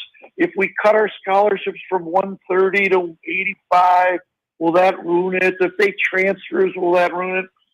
It doesn't seem to be able to ruin it. It's just different. Could it be improved? Yeah, I could think of 5 things right now. But there's enough going on here. People are going to watch this. I don't know if you guys agree, but I think it's going to be a blockbuster. I do too. Although, I mean, the case could have been made. It might have been more of a blockbuster if Alabama was traveling north. We won't see that now. But as far as, are you supporting? Mark, can I interrupt you? Yes. I think that with them not putting Alabama in, it produced long-term consequences. And that's going to be what's happening below the surface right now. Do you think the SEC is going to take this lying down? You're in for another thought. I mean, this is going to, in the meeting rooms and with the TV executives and with the committee, Greg Sankey is going to raise hell. Not particularly about this season, but long term, this is going to start the movement of, should we add another team? I mean, we're not going to sit down for this. Okay. Should we make it 4 at large? Okay. What happened here long term will produce more consequences in college football than putting Alabama in this playoff. Well, the committee, in a sense, was in a no-win situation because if they chose Bama, that would have had massive repercussions as to the conference championship games going forward. That, what team is going to, in essence, even want to play in the game if playing in the game could cost them a spot in the field, or this, which is the SEC only getting 3, we're the best conference, we should always have at minimum 4. I mean, in that sense, we don't often feel sorry for this committee, but this scenario was a lose-lose for them. 100% correct. No matter which way you leaned on this one, you're right. But, forgive me, for everybody else, as they complain, they, like if SMU would have said, we got cheated here. And at the next step, had their boosters not upped, whatever millions of dollars for 9 years, they wouldn't even be in this thing. So everybody has, it's touch and go. I mean, how this thing's going to eventually end up. And, where you find the last few seats on this college football train. I mean, because where it is right now, it's not where it's going to be in a few years. And that's why this makes it fascinating and fun. But, yeah, it's SMU this year. A few years ago, wasn't it Baylor? And, you know, there's always going to be a bit of controversy. But I'm telling you, everybody else is shaking in their pants that they don't want to be Washington State and Oregon State and be left out of this train with college football. You've always been big on conference champions, and it already seemed as if, you know, listening to the talking heads after the 12 teams were determined, they had a problem with teams getting buys for winning conference champions. Do you think that is something that should stay in place? Yeah. So I think it's going to be proven here in this year of college football. And it's not easy to create a perfect new system. You know, you do it, you look at it, you know, we need to change this, we need to do that. I think what we've seen, even though these games on the field, I thought produced great. You guys watched them. You know, the players and the ones that showed up, I mean, they attacked these games, and I thought they were fantastic and they were great TV. But they've taken a step in consequences of what they mean for the two big conferences. And, you know, not as much. The players performed, but the system didn't. So I think seeding has to count in these deals. And I think we're going to lose the total importance of what it is to win your conference. It's going to feel in the long run more like the NFL of winning your division. All right, we won our division and we're in the playoffs, but that's not really our goal. I don't know if you guys agree, but that's going to be less and less significant as college football goes. What's going to happen now, I believe, is the pressure will be shifting.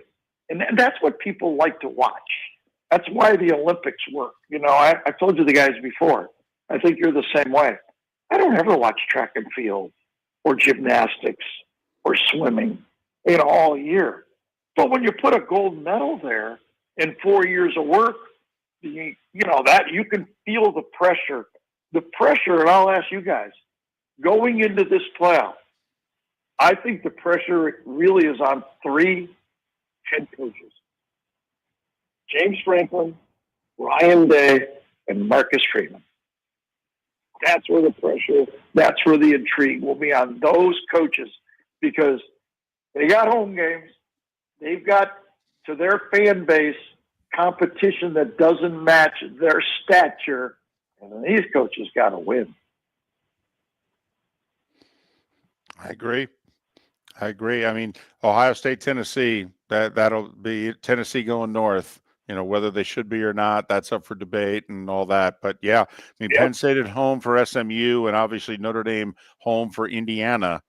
But if Josh Heupel doesn't win this game, he's still going home and as a hero for what he's done for this Tennessee program, right? I mean, the other way around, holy cow. James Franklin, right now, he's sitting there criticizing the press conference room. Let me tell you, if he doesn't win, he won't have to worry. I don't mean he's going to be fired. I'm going to be the least of his worries where they hold the press conference.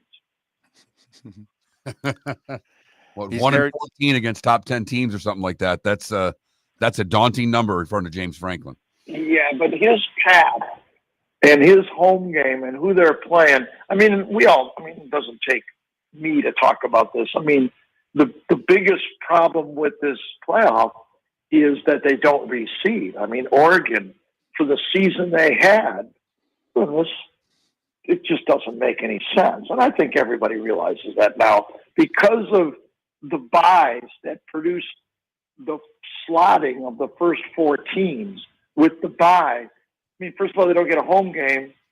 And secondly, the 8-9 is not similar to a basketball bracket because they arbitrarily place teams that might be seeded, 10, 11, and 12 in the second, third, and fourth spot.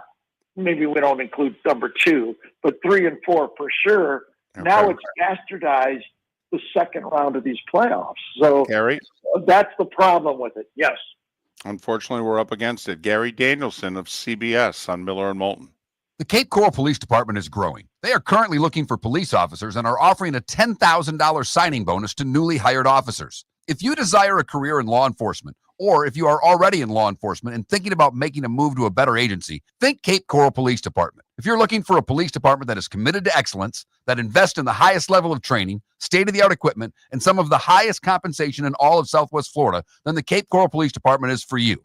Visit capecops.com. That's capecops.com. Gentlemen, as your wife mentioned getting new flooring, but you don't want to go through the hassle, well, go see the Floor Meisters in Naples next to Costco. They understand your time and money are important, so they'll make it as painless as possible. With a huge in-stock selection of carpet and Cortec, they can get you the floor your wife's been asking for. They carry wood, vinyl, carpet, and tile. If you do it yourself, no problem. They can handle that as well. So go see TJ at the Floor Meisters and tell them, just keeping it real.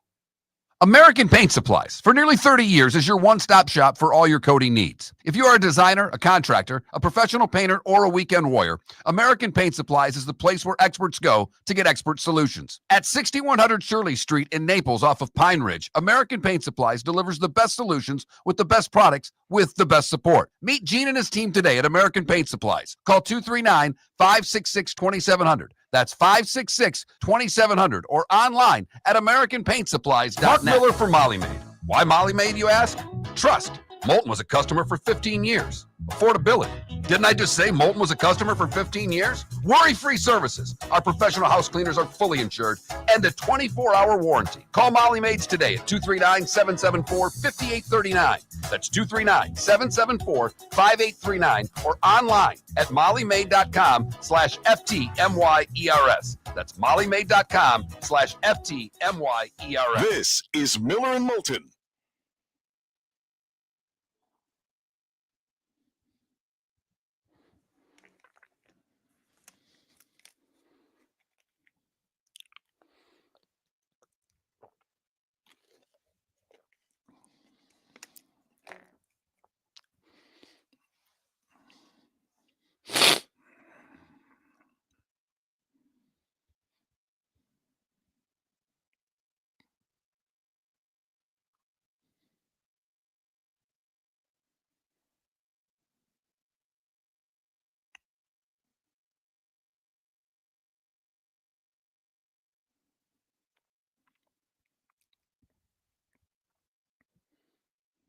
Seems pretty significant to me, Irish football.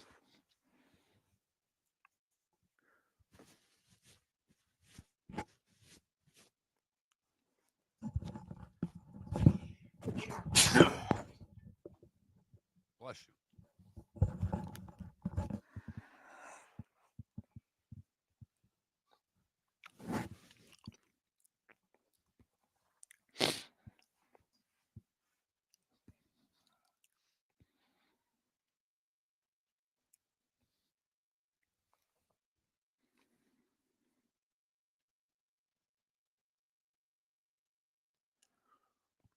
First off, don't you love his name for a running back?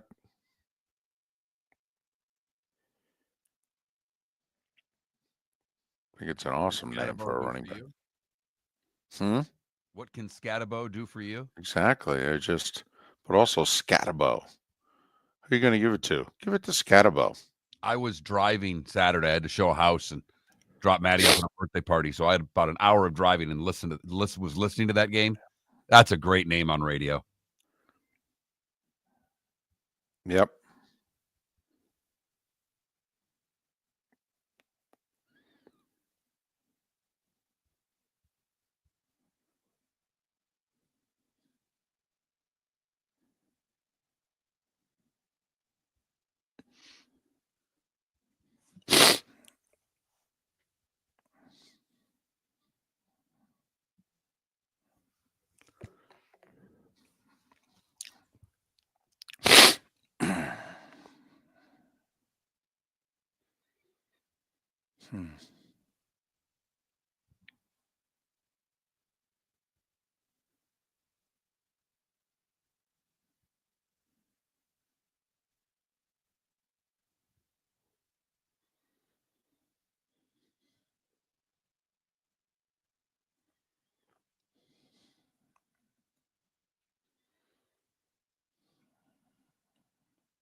You're listening to Miller and Moulton. And now, here's Mark Miller and David Moulton. At 21 minutes past the hour, Mark Packer to join us coming up in 40 minutes time here on Miller and Moulton. Our apologies to Gary Danielson. I think we all wanted him for a few minutes longer. It's the only downside to doing the show in our third act and being syndicated is we have hard outs. And in the past, we, besides getting off at the top of the hour to play the top of the hour break, we didn't necessarily have hard outs. And so you could go a few minutes longer and what have you. So our apologies to Gary having to kind of end it there in the middle of an answer. But I think we all got the gist of where it is he thinks it's going here in the near future, that the reseeding, the Big Ten and the SEC are going to argue to get in a guaranteed number of teams going forward. That's been out there for a while. But now that we've had the first mark seedings and we've seen the draws, and if the draws go as anticipated, i.e. no upsets, certain teams not seeded 1 or 2 are going to get, really good draws. Do we need an upset in the first round? I think so. I do. I do too. It just seems that for this to take hold, someone 10, 11, or 12 needs to win. Let me ask you this, though. I mean, is Clemson beating Texas enough of an upset? I mean, Clemson's got a brand. Clemson's been on the scene now a good decade. So I'm wondering, let's face it. SMU is the 11, Indiana is the 10. Isn't that what we're talking about? To go on the road, and I think they'll both be touchdown or more underdogs. If SMU or Indiana go to Penn State or Notre Dame and win, that's probably the upset we're talking about. Then this thing has a little March Madness feel to it. Indiana's a 7-point dog. SMU is an 8.5-point dog. Clemson is an 11-point dog. And Tennessee's a 7.5-point dog. Yeah, that surprised me. That surprised you? Yes. I thought that would be somewhere in the 4.5, 5 range. That's exactly what I was thinking. That I can get a touchdown and a hook for Tennessee. By the way, very interesting seeding by the committee. Clemson and SMU just played. Clemson won. They seeded SMU 11 and Clemson 12. Anybody find that interesting? I understand Clemson had one more loss. Well, they scheduled Georgia to open the season. If SMU had scheduled Georgia to open the season, they'd have one more loss. Alabama would be in the playoff. But that's all right. I found it, found that interesting. It's kind of like, wait a minute, you guys were doing so well here, and then what? And I get that Texas went to overtime and they're in the best conference, and that's why they got the 5. But looking at their schedule, I don't think they're deserving of the 5. Well, and that's the other thing going forward. It's why I thought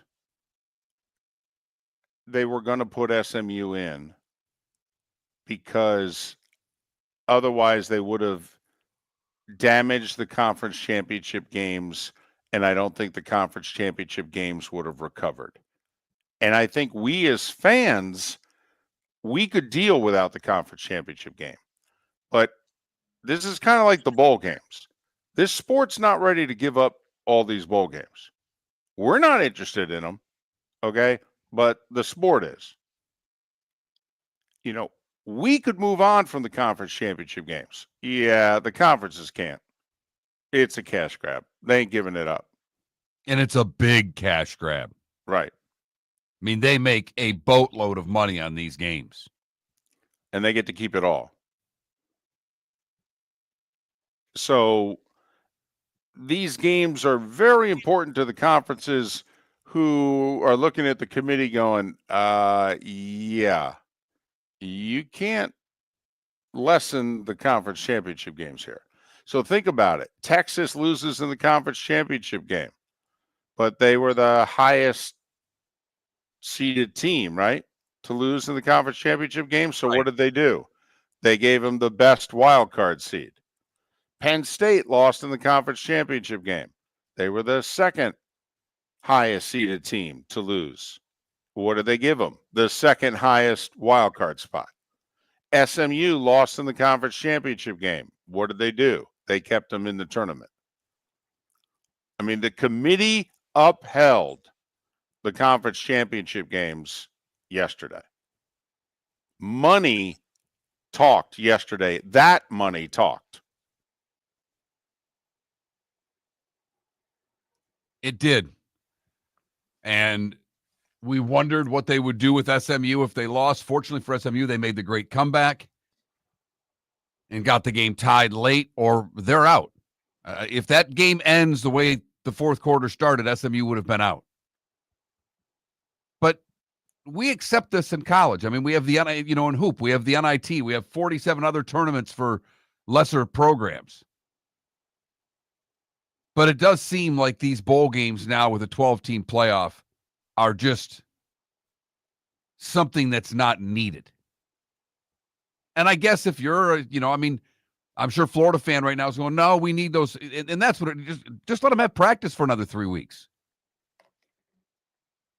Start spring ball a little bit earlier. I don't know what to tell you, but I don't know why we need the bowl game so ESPN's got programming. Yes. I mean, once again, it's a TV show. And enough people watch it. College football ratings were up this year. Haven't heard about the conference championship game ratings. I'm guessing they did great. Great. I mean, think about it. Between social media, when something starts going on, but also, I mean, come on. In the past, did the Big 12 championship, would this Big 12 title game have had any meaning? In a 14 playoff? Hell no. Neither one of those teams are getting in. There's no interest in that game. Now, hell, one of them's definitely getting in. Now, is one of them worthy of a bye? And I don't think people are watching the Mountain West game on Friday night if there's not a playoff spot tied to it. Right. And should they be worthy of a bye? How about that, by the way? I mean, first year of this, we got Indiana in at 11-1. But also, the Mountain West champion ended up as the third highest ranked conference champion. Remember when they passed that rule in the committee and it's like, hey, top 5 conference champions get in. Okay. And it's top 5 conference champions. I mean, if the Sun Belt champion's ranked higher than the ACC champion, they'll get in before the ACC champion. Yeah. Whatever. Well, year one. Mountain West champions got the 3 seed. Damn. Okay. We can debate whether or not they're worthy of it, but they got it. I think to Gary's point with where Penn State's seated with SMU and then Boise, it is a lot of pressure on James Franklin. Well, and a lot of pressure. I think that's an excellent point. Well, and, in theory, if they win those 2 games, they'll play the winner of Georgia, possibly without their starting quarterback. That's if they can get by the winner in Notre Dame, Indiana. If it's Penn State, Notre Dame in a semifinal, by the way, I mean, those 2 teams used to play every year. Few people might want to watch that game, David. Yeah, that game will do pretty well. Pretty well. Miller and Moulton. Mark Packer was a hell of a week for the ACC last week. We'll talk to him about it in 30 minutes.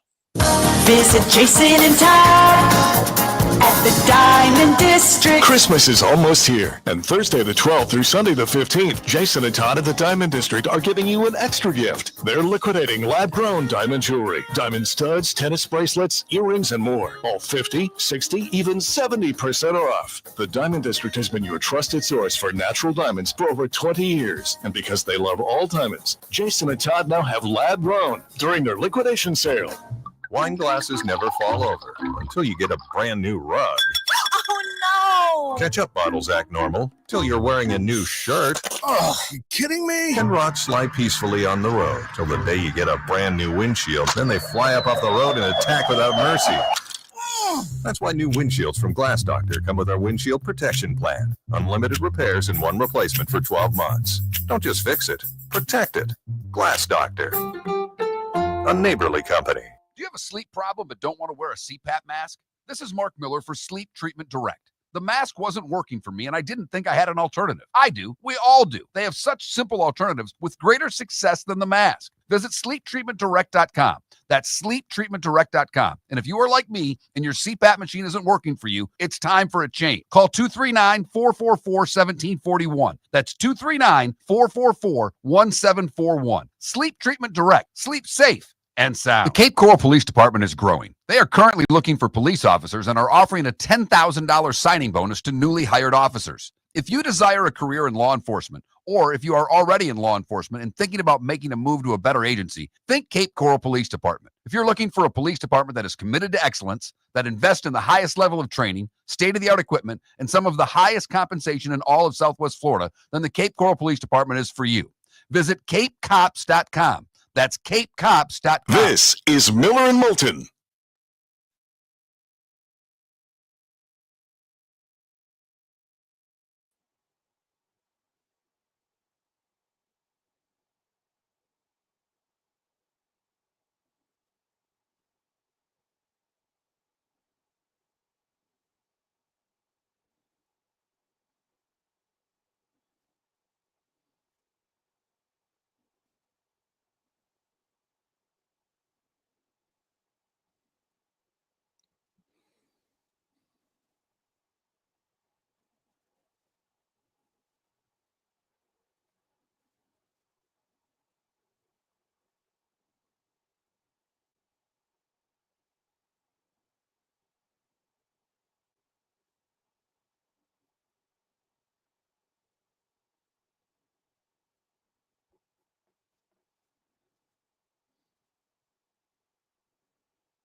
Come on, Willie. Oh, we did not get in, Willie. Come on. There we didn't get in. Didn't even get in the daggone playoffs, Willie. We are. They didn't do us right. Well, we lost 3 games. We still got to be in there. Well, you know, if we would have lost some games, that's...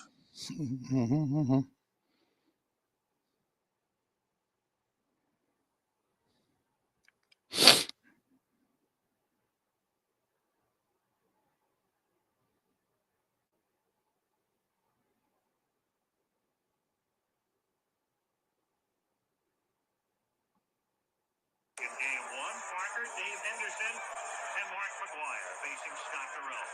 And the Cobra takes up high ball 1. Parker played in the World Series first in 1979, 10 years ago with Pittsburgh, and then last year the 345 in the 79 series. And then last year 3 for 15 as the A's basically went into a collective slump against the Dodgers. And he hit a high drive to deep right field, and Dave Parker has hit his first World Series home run.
Welcome back to Miller and Moulton. Text the guys what's in your mind at 21,000. That's 21000. And now, here's David Moulton. 22 minutes till the top of the hour. Mark Packer from the ACC Network to join us at that time. It went from a rough week for the ACC to a whew, okay. Maybe this worked out after all. We'll talk to Mark Packer about it and get his perspective on the committee and what they did and where the sport goes from here, coming up in a little more than 20 minutes time. It is an Overreaction Monday. I'm in Dallas, Monday Night Football, which I don't think a lot of people will be excited about tonight. I mean, after all the terrific football we had over the last 3 days, little Bengals Cowboys, I just don't think it's going to get it done. But, you know, if you hate your family, you need something to occupy yourself. That's what we're here for. Do you think the big overreaction today is going to be conference champions shouldn't get buys? I don't know if it's an overreaction, because I do think that people think it's not right that Oregon has the draw that Oregon has, whereas some other teams have the draw that they have. I mean, why should Penn State play SMU and Boise State and Oregon have to play the winner of Ohio State, Tennessee? What if we just reseed? Well, there you go. There you go. And I think that's the compromise, Mark, that we'll seed them this way. But I mean, correct me if I'm wrong here.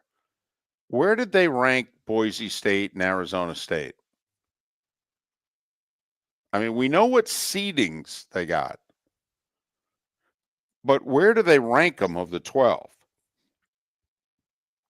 I mean, they've got to be somewhere 9, 10, 11, 12, right? Right. And so if you're reseeding, you know, hey, we'll put you in this thing. We'll even, I don't know, give you a first round bye. But then we're going to reseed here and see who you play. Now, for whatever reason, Mark, we can do it in the NBA, and from a scheduling standpoint, it's fine. We can do it in the NFL, and from a scheduling standpoint, it's fine. But college sports loves their brackets. Loves them. Well, absolutely. And when there's a bracket, if you say brackets to someone, the only thing people mention to you is March Madness in the college basketball tournament. Right. But, the bracket. Right. But college football wants brackets to take hold for them too. And you can't have a bracket if you're going to reseed. Because brackets are etched in stone.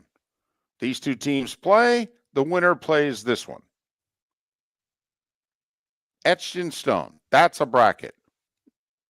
Certain regions and brackets get blown up. Yep.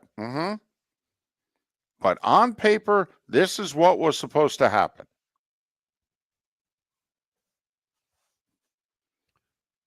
Do you think there will be changes made immediately? No. I think they'll wait a year. I think they'll wait till they get to 2026 when the tournament's going to go from 12 to 14. And by the way, if it was 14 this year, do we think Bama and Miami are the two? Yes. I will say I thought somebody had a fascinating idea. All right. Do you hold the last, 4 for 2 and do a play-in? Oh, my goodness. Enough already. Okay. Enough already with the play-in. Do they have to have it in Dayton, too, for crying out loud? Come on now. That's the basketball city that was chosen for a reason. I mean, don't you think we'd have Birmingham would be the spot for the play-in game. Totally. Number one college football market in the country. Yep.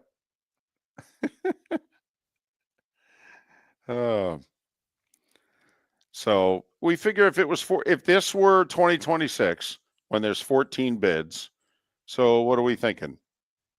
We're thinking Bama and Miami. Yeah. And so the SEC would have gotten their 4. ACC would have gotten 3. Big 12 really would have been screaming. Hold on a second. Don't know what it had to scream about. I will say I thought the Big 12 was making a good argument as to why Arizona State should be seated better than Boise State. And also, if you think about it, I mean, Arizona State, they'll have to play the winner of Texas Clemson as opposed to playing the winner of Penn State SMU. So I don't know if you think that's an easier draw or not. But I will say, when you're in the 4-hole, and then in theory, you're getting the number 1 seed in the semis. As opposed to if you're in the 3-hole, you're getting potentially the number 2 seed, and the number 2 seed may be without the starting quarterback.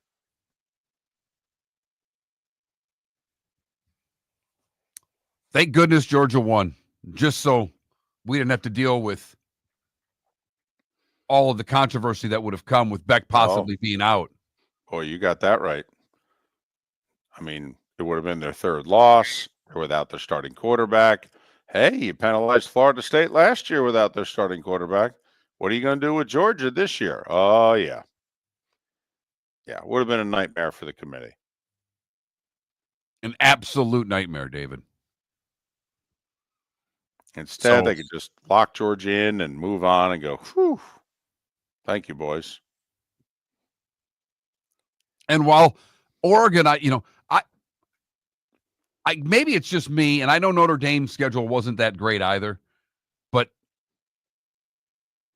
I thought Notre Dame dropping as far as I thought Notre Dame should have been ahead of Penn State. I thought Notre Dame had an argument to be ahead of Texas. But we went through it last segment. What did the committee do? The committee upheld the conference championship games, and they did not penalize you for losing the conference championship game. Texas and Penn State were ranked ahead of Notre Dame heading into their conference championship games. So the committee made sure that since they both lost, they would remain ahead of Notre Dame after the conference championship games. Oh, I know.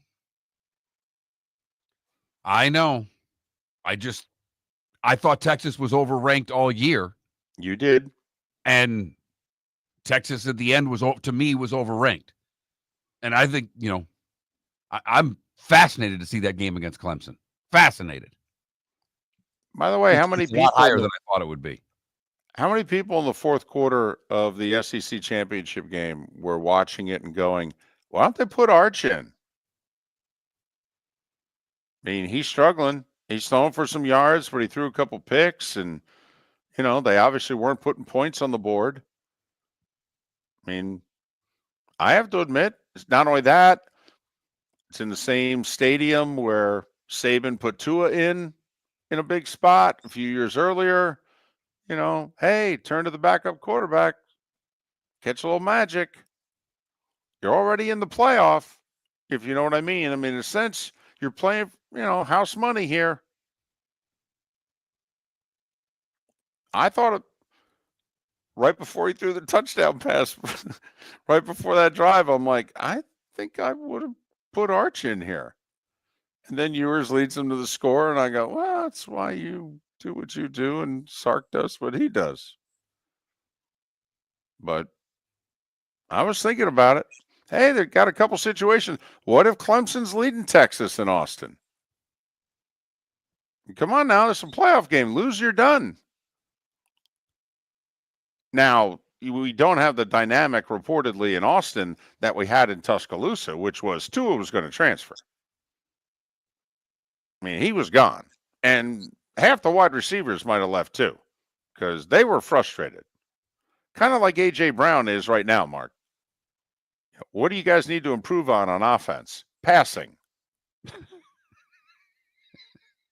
Oh, okay. I mean, not a lot of ambiguity with that answer. No, there's not much for a follow-up there. No. He kind of No. took care of that one. If you had a Right. follow-up in mind, he pretty much said, no, I'm good. Right. So, I mean, it's not like Arch is going to transfer, but I mean, if it's a playoff game and you're losing, the Falcons, Mark, have a very interesting dilemma right now. They've lost 4 in a row. This season is slipping away. And Kirk Cousins, Mark, in those 4 losses, how many touchdown passes does he have? Same number as you. 0. By the way. Yes. Yeah, 0. Uh-huh. Correct. 8 interceptions, 0 touchdowns in a 4-game losing streak. Worst stretch of his career. You sticking with him? You drafted this kid 8th overall. He's sitting there. You know what you got. And looking around at the way the rookie quarterbacks have been playing this year, I mean, they've done a pretty good job. And you've got a guy sitting, waiting in the wings as your quarterback can't do anything right now. But obviously, it's complicated. You pull the plug on Kirk Cousins. First off, you're hurting his trade value. I mean, let's face it. If you're making the decision, we're going to move on sooner rather than later. Well, you don't want to destroy his trade value. I mean, somebody does have to pick up $45 million a year.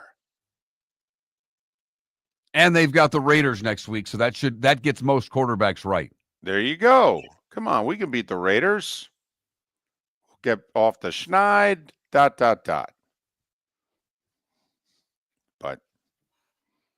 I don't know. I was just thinking about that with Texas. Sure they don't go to Arch at some point? Is he not Tua just looming, waiting?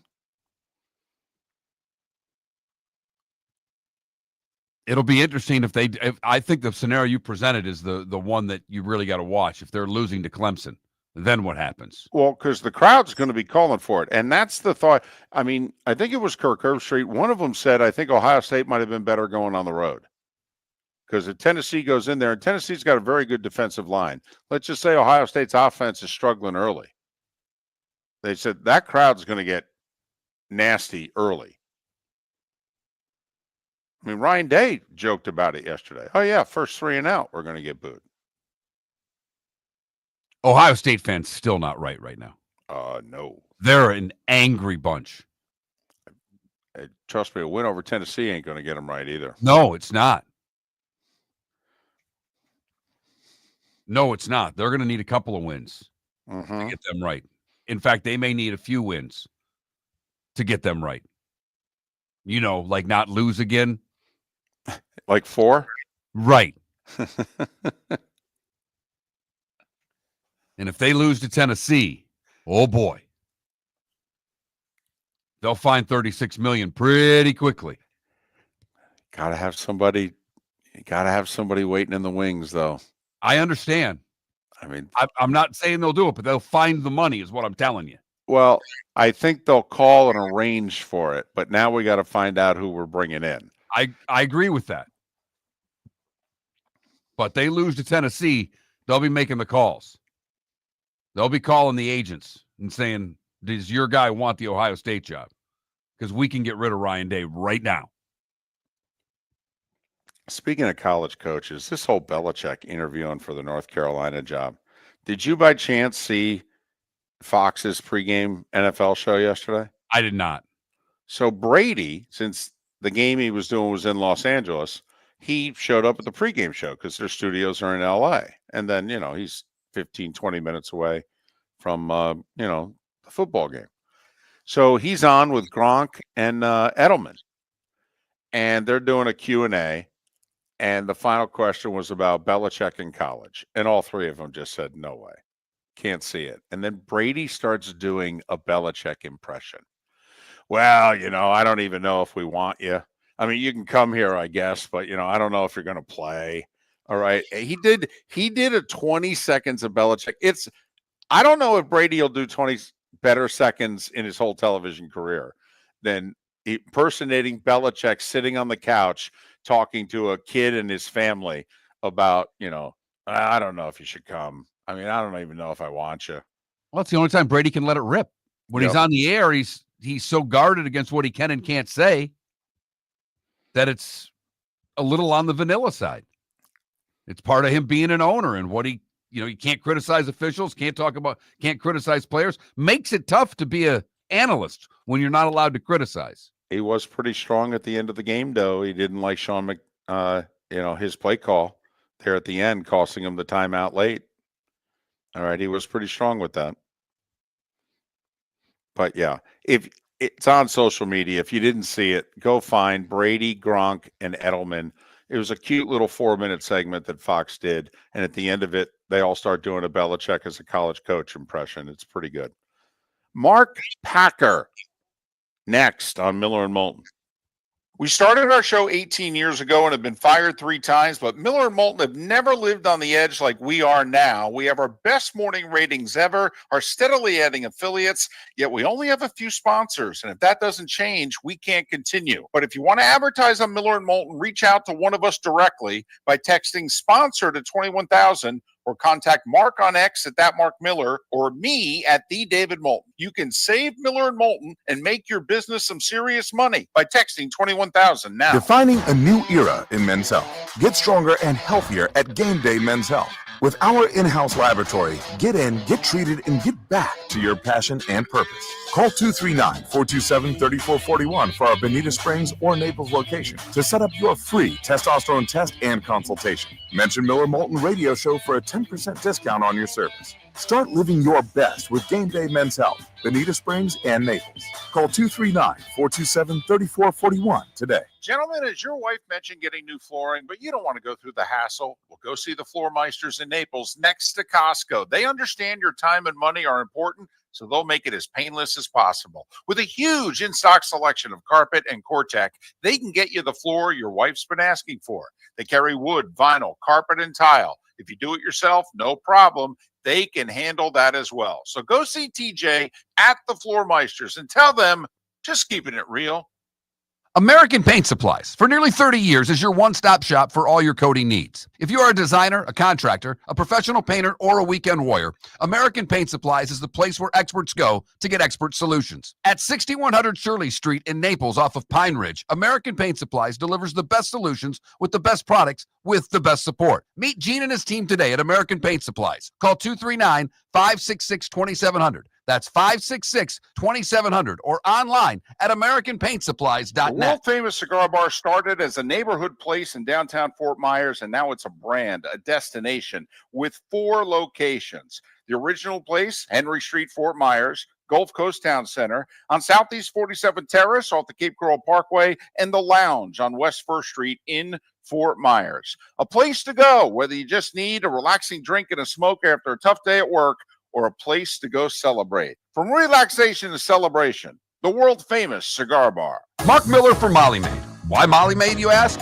Trust. Moulton was a customer for 15 years. Affordability. Didn't I just say Moulton was a customer for 15 years? Worry-free services. Our professional house cleaners are fully insured and a 24-hour warranty. Call Molly Maids today at 239-774-5839. That's 239-774-5839 or online at mollymaid.com/FTMYERS. That's mollymaid.com/FTMYERS. This is Miller and Moulton.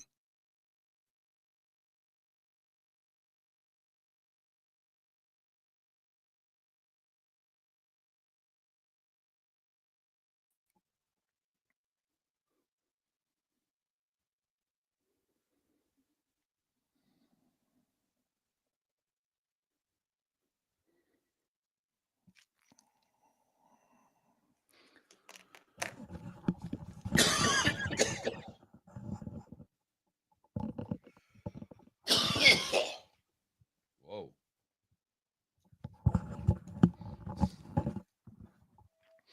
God, I sound just like my dad. Of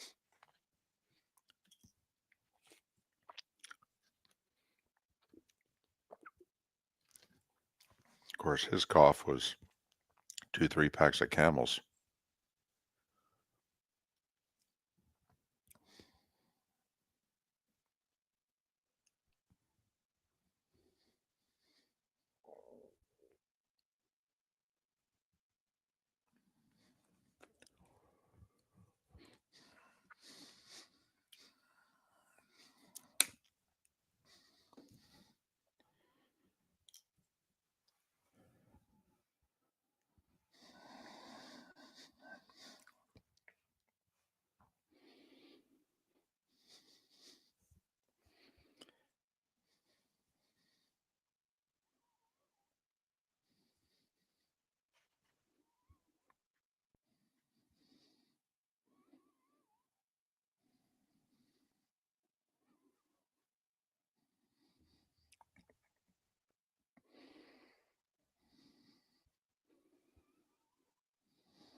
In fact, Fly Panda Fly, there was a picture that I saw after the news broke that Dave Parker is going to the Hall of Fame. There's a picture of Parker, his Pirates outfit.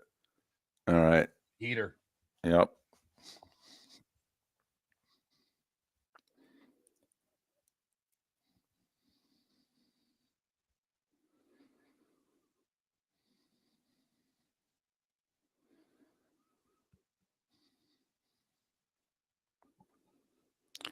It's funny. My dad smoked Camels. My mom had a long time boyfriend, Bill. He smoked Luckies.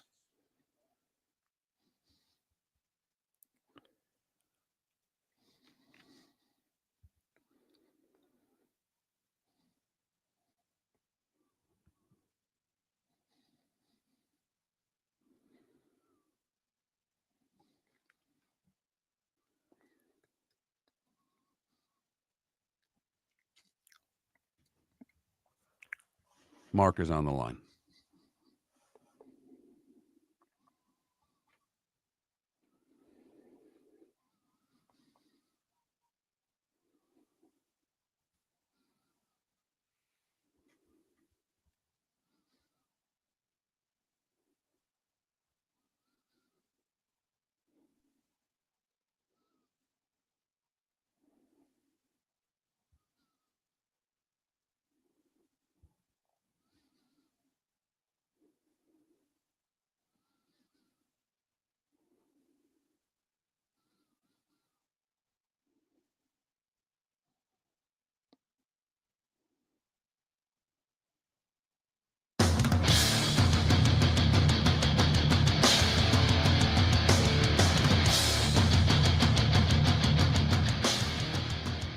You're listening to Miller and Moulton, coming at you from the Floor Meister Studios. Floor Meisters, keeping it real.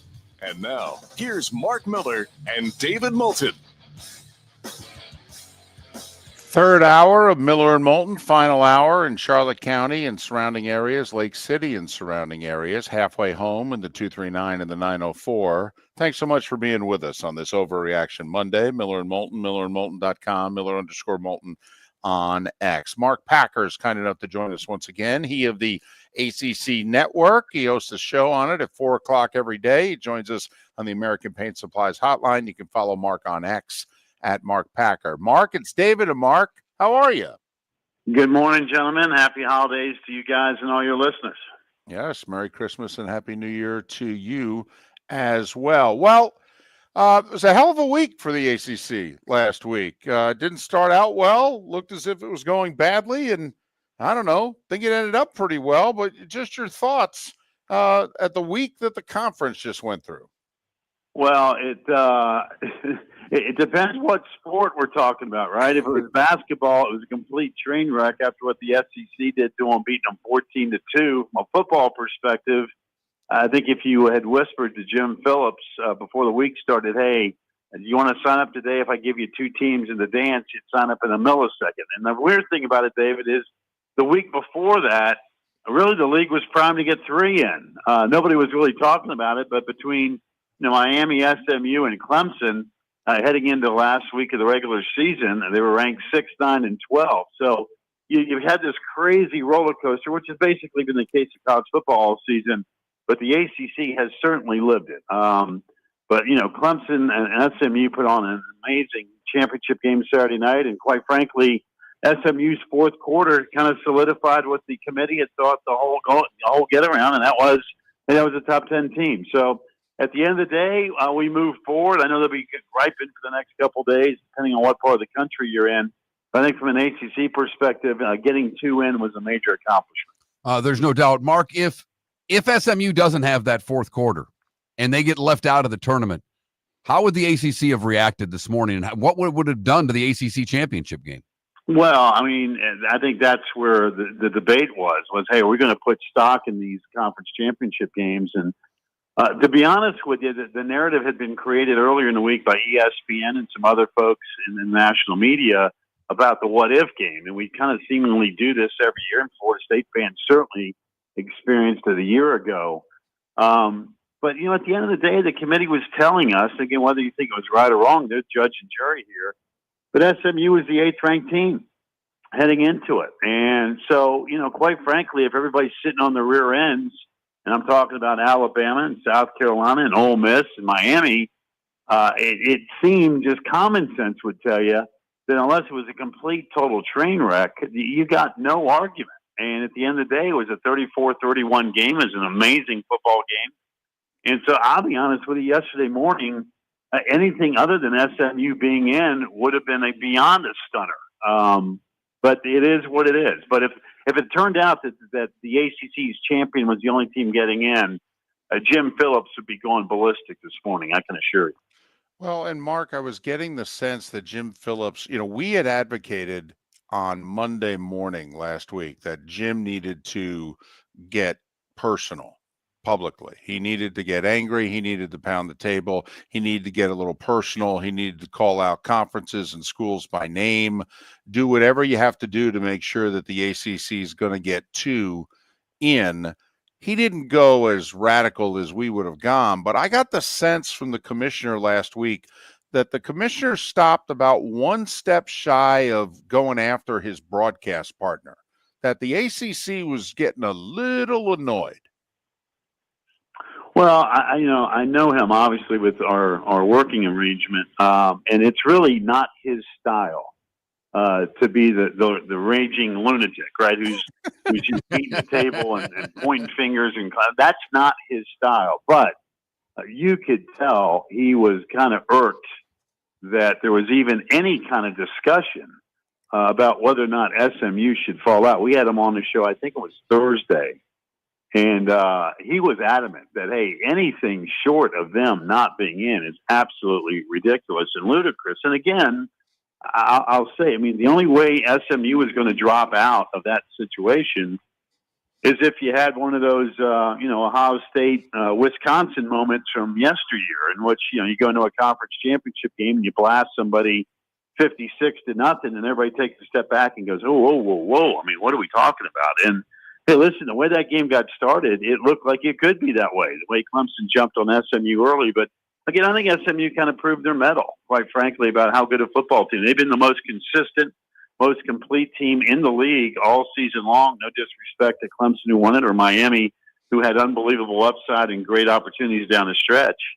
But, I mean, SMU in the fourth quarter, I mean, that game felt like, hey, if it goes to overtime, you got to figure that SMU had all the momentum in the world. So, again, I think they kind of proved what they're about, and they have kind of earned the spot. But Jim Phillips, needless to say, did about all he could possibly do, unless, of course, you want him to be the mad scientist and go on ballistic. Like I said, that's really not his style at all.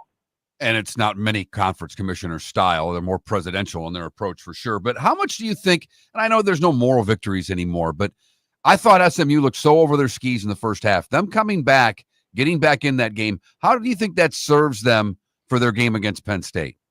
Listen, they will be, they're well coached. Kevin Jennings is a star at quarterback. Their scheme's great. Their defensive line has been terrific. They've done a nice job in the portal. They stopped the run.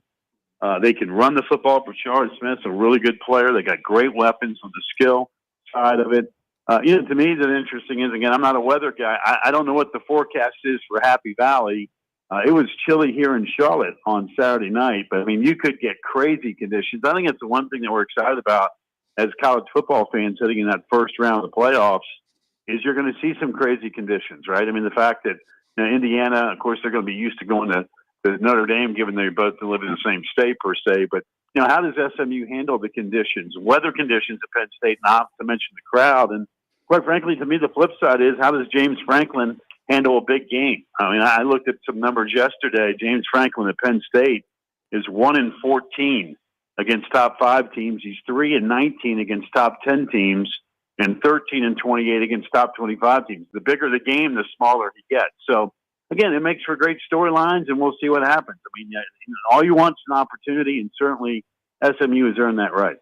Mark Packer, ACC Network. Follow him on X at Mark Packer. Kind enough to join us here on Miller and Moulton. So the games haven't happened, obviously, but year one of the 12 team, the committee, the seedings, how do you think it went? I think the one thing the expansion of 12 absolutely proved is that the regular season was awesome. And for folks that a year ago are like, oh my God, it's the worst idea I've ever heard. It's going to ruin the regular season. The games aren't as important. We had more games to talk about that if the field was only 4, we wouldn't have spent 1 second worrying about the outcome of games. So I think it certainly enhanced the regular season. I do think that the power brokers, and that would include obviously the Big Ten and the SEC, are going to take a look at this and go, I mean, to tell me Alabama's on the couch and Boise State's a 3 seed? I mean, that will not sit well at Greg Sankey's office today. That will sit as well as Greg Sankey being on the stage Saturday listening to Kirby Smart him in the garbage can about scheduling. They will tweak this. There is no question in my mind. You got to live through it once until you realize, hey, this is what we need to do. But I sense that this has been an improvement. It would not shock me, just given the pile of the money, that this thing gets expanded again, because I do think that'll happen down the road. But I sense that they will certainly tweak this after the second year. But you think it'll stay the same for 2 years? You don't see any radical changes coming? Because, I mean, all the talking heads after it was announced were complaining about the seedings, complaining about who got home games. So yeah. you think it'll stay status quo next year? Yeah, I do. I think you got to do it at least 2 years. I think the way the contract works, that's probably what they'll do before they kind of reinvent the wheel again. But I do think the wheel will be reinvented. It would not surprise me if we expand this thing from 12 to 16 or whatever the number happens to be. But I thought the expansion to 12 really enhanced the regular season. And I think the committee did the right thing with their judgment yesterday by making sure conference championship games are important. You cannot punish people for being rewarded in a championship game unless they get absolutely, completely destroyed. And then you can kind of go back. The one thing I thought the committee did a lousy job, and Ward Manuel, I thought every time he opened his mouth, I got dumber throughout this whole process. But, you know, the whole thing about, hey, we've locked and loaded Bama and Ole Miss and South Carolina, you can't do that. I mean, you know, the outcome of these championship games had to have a trickle-down effect to all the teams, whether you're ranked 12th or 22nd. And when he made that statement Tuesday night, that went against everything this whole process has been about since it got started 11 years ago. So I thought the committee had some flaws. I thought they made some mistakes. But at the end of the day, I think their decision yesterday was correct. Mark, we got about a minute. 7-8 years ago, the SEC only got 3 teams in the NCAA tournament. And Sankey said, yeah, we got to get serious about basketball. ACC's having a rough 2024 so far. Only 2 teams ranked. Went 2-14 against the SEC. Does something need to be done, or is this a blip? It's not a blip for the SEC because they're legit, and they're really good. They've done a great job in hiring coaches, the name, image, and likeness issue. They've spent money. So, I mean, they are legit. Now, they got to close the deal in March. They've not won a national title since 2012, but the ACC has a lot of work in front of it, David. It really does. This is as lame and as weak of a start as I've ever seen for ACC men's basketball. Is it a blip? About 30 seconds. Is it a blip, or is this we're not a football conference, we're a basketball conference? Let's go, guys. Well, for the SEC, they got to prove it in March. It's always going to be a football. Football's first in the SEC. Their basketball, I think, is excellent. And from an ACC perspective, I think their football's gotten better, and their basketball, again, you lose traditional coaches like Krzyzewski, Williams, Boeheim. You're going to feel it. Tony Bennett. I mean, those are incredible coaches. So, again, a lot of work in front of the ACC, but I think the SEC is really, really good. Mark, you're really, really good. We appreciate your time and your insight. Have a great show later today, and thanks so much for your time. If we don't talk, Merry Christmas, Happy New Year. Same to you, David, and all your listeners. I appreciate it very much. Mark Packer, ACC Network, 4 o'clock in the afternoon. You can see his show. Follow him on X at Mark Packer. So the ACC getting 2 in, but the basketball only winning 2 against the SEC in their challenge. That's wild. Miller and Moulton, thanks so much for listening. The Swamp Buggy races are this Sunday in Naples. Oh, wow, it's their 76th season. Let's go. Get your tickets now at swampbuggy.com. It's family fun. A day full of racing at Florida Sports Park off Exit 101. 6 racing classes, men and women, compete at speeds up to 80 miles an hour around the famed Mile of Mud. It's the race with more tradition than Sebring or Daytona. Get tickets online now at swampbuggy.com or at the box office this Sunday. Visit Jason and Todd at the Diamond District. A natural diamond is the oldest artifact you will ever touch, and each is one of a kind. Jason and Todd at the Diamond District would like to meet you personally and share their love of natural diamonds and the positive impact of purchasing a natural diamond. We promise that in our vault sits the largest selection of GIA-certified natural diamonds at the most competitive prices in the world. Jason and Todd look forward to shaking your hand and welcoming you to their Diamond District family. American Paint Supplies, for nearly 30 years, is your one-stop shop for all your coating needs. If you are a designer, a contractor, a professional painter, or a weekend warrior, American Paint Supplies is the place where experts go to get expert solutions. At 6100 Shirley Street in Naples off of Pine Ridge, American Paint Supplies delivers the best solutions with the best products with the best support. Meet Gene and his team today at American Paint Supplies. Call 239-566-2700. That's 566-2700 or online at AmericanPaintSupplies.net. Gentlemen, as your wife mentioned getting new flooring, but you don't want to go through the hassle, well, go see the Floor Meisters in Naples next to Costco. They understand your time and money are important, so they'll make it as painless as possible. With a huge in-stock selection of carpet and Cortec, they can get you the floor your wife's been asking for. They carry wood, vinyl, carpet, and tile. If you do it yourself, no problem. They can handle that as well. So go see TJ at the Floor Meisters and tell them, just keeping it real. This is Miller and Moulton.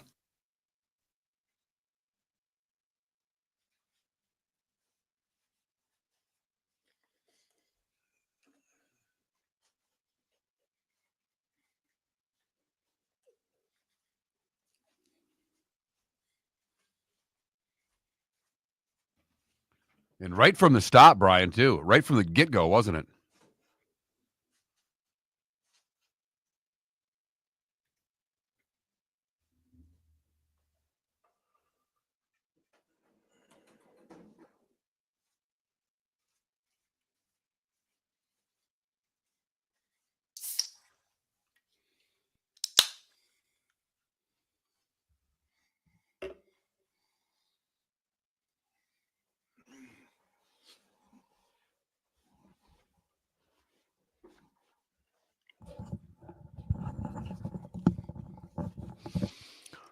Yes, Deepakowitz. I'm in a hotel room, and that is artwork on the wall.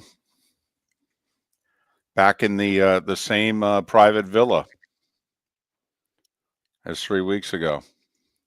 Only this one, instead of being pin high to the left of the 18th green, I'm behind the green, perched, overlooking it. You to get in 9 after the show?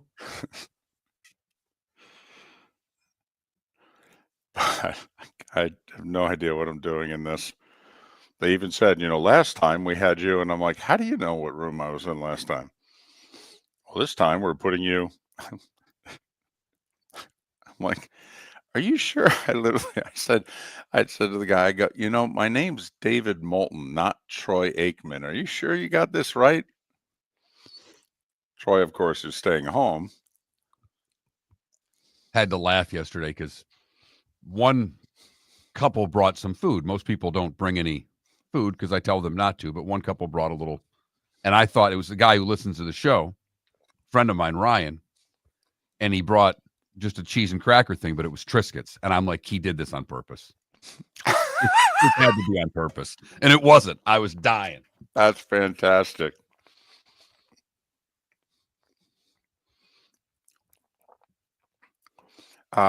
Shimko, I'll be brutally honest with you. The Packer relationship was built through our old producer. Our old producer ended up being, since Mark Packer's boss for a couple years at SiriusXM. and they had a very good relationship.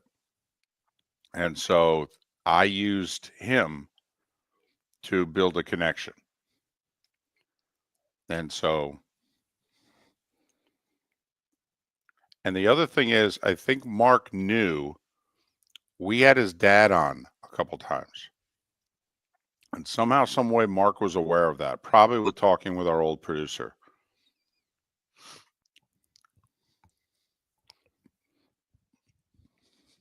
So yes, he's always liked us. He's been great to us. Mm-hmm.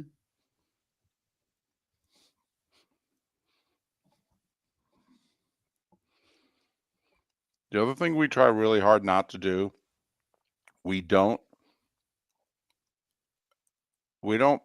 make too many requests of guests. I think we do a really good job of, no more than once a month usually,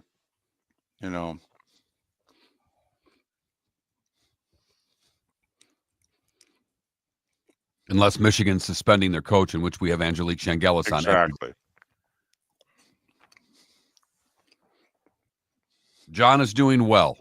Was with him yesterday. Favorite was his kids are going head first down the slide, but you're not supposed to. So my daughter was telling on his kids. Fantastic. But his kid hits his head, comes to the door. He's like, Dad. He's going like this. John walks out, and John comes back, and he goes, well, he hurt his head. It's okay now, but he wanted me to know.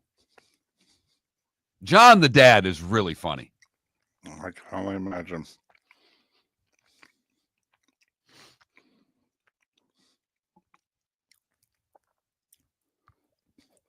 Yep. David Sampson, Pat Kerwin, they booked themselves.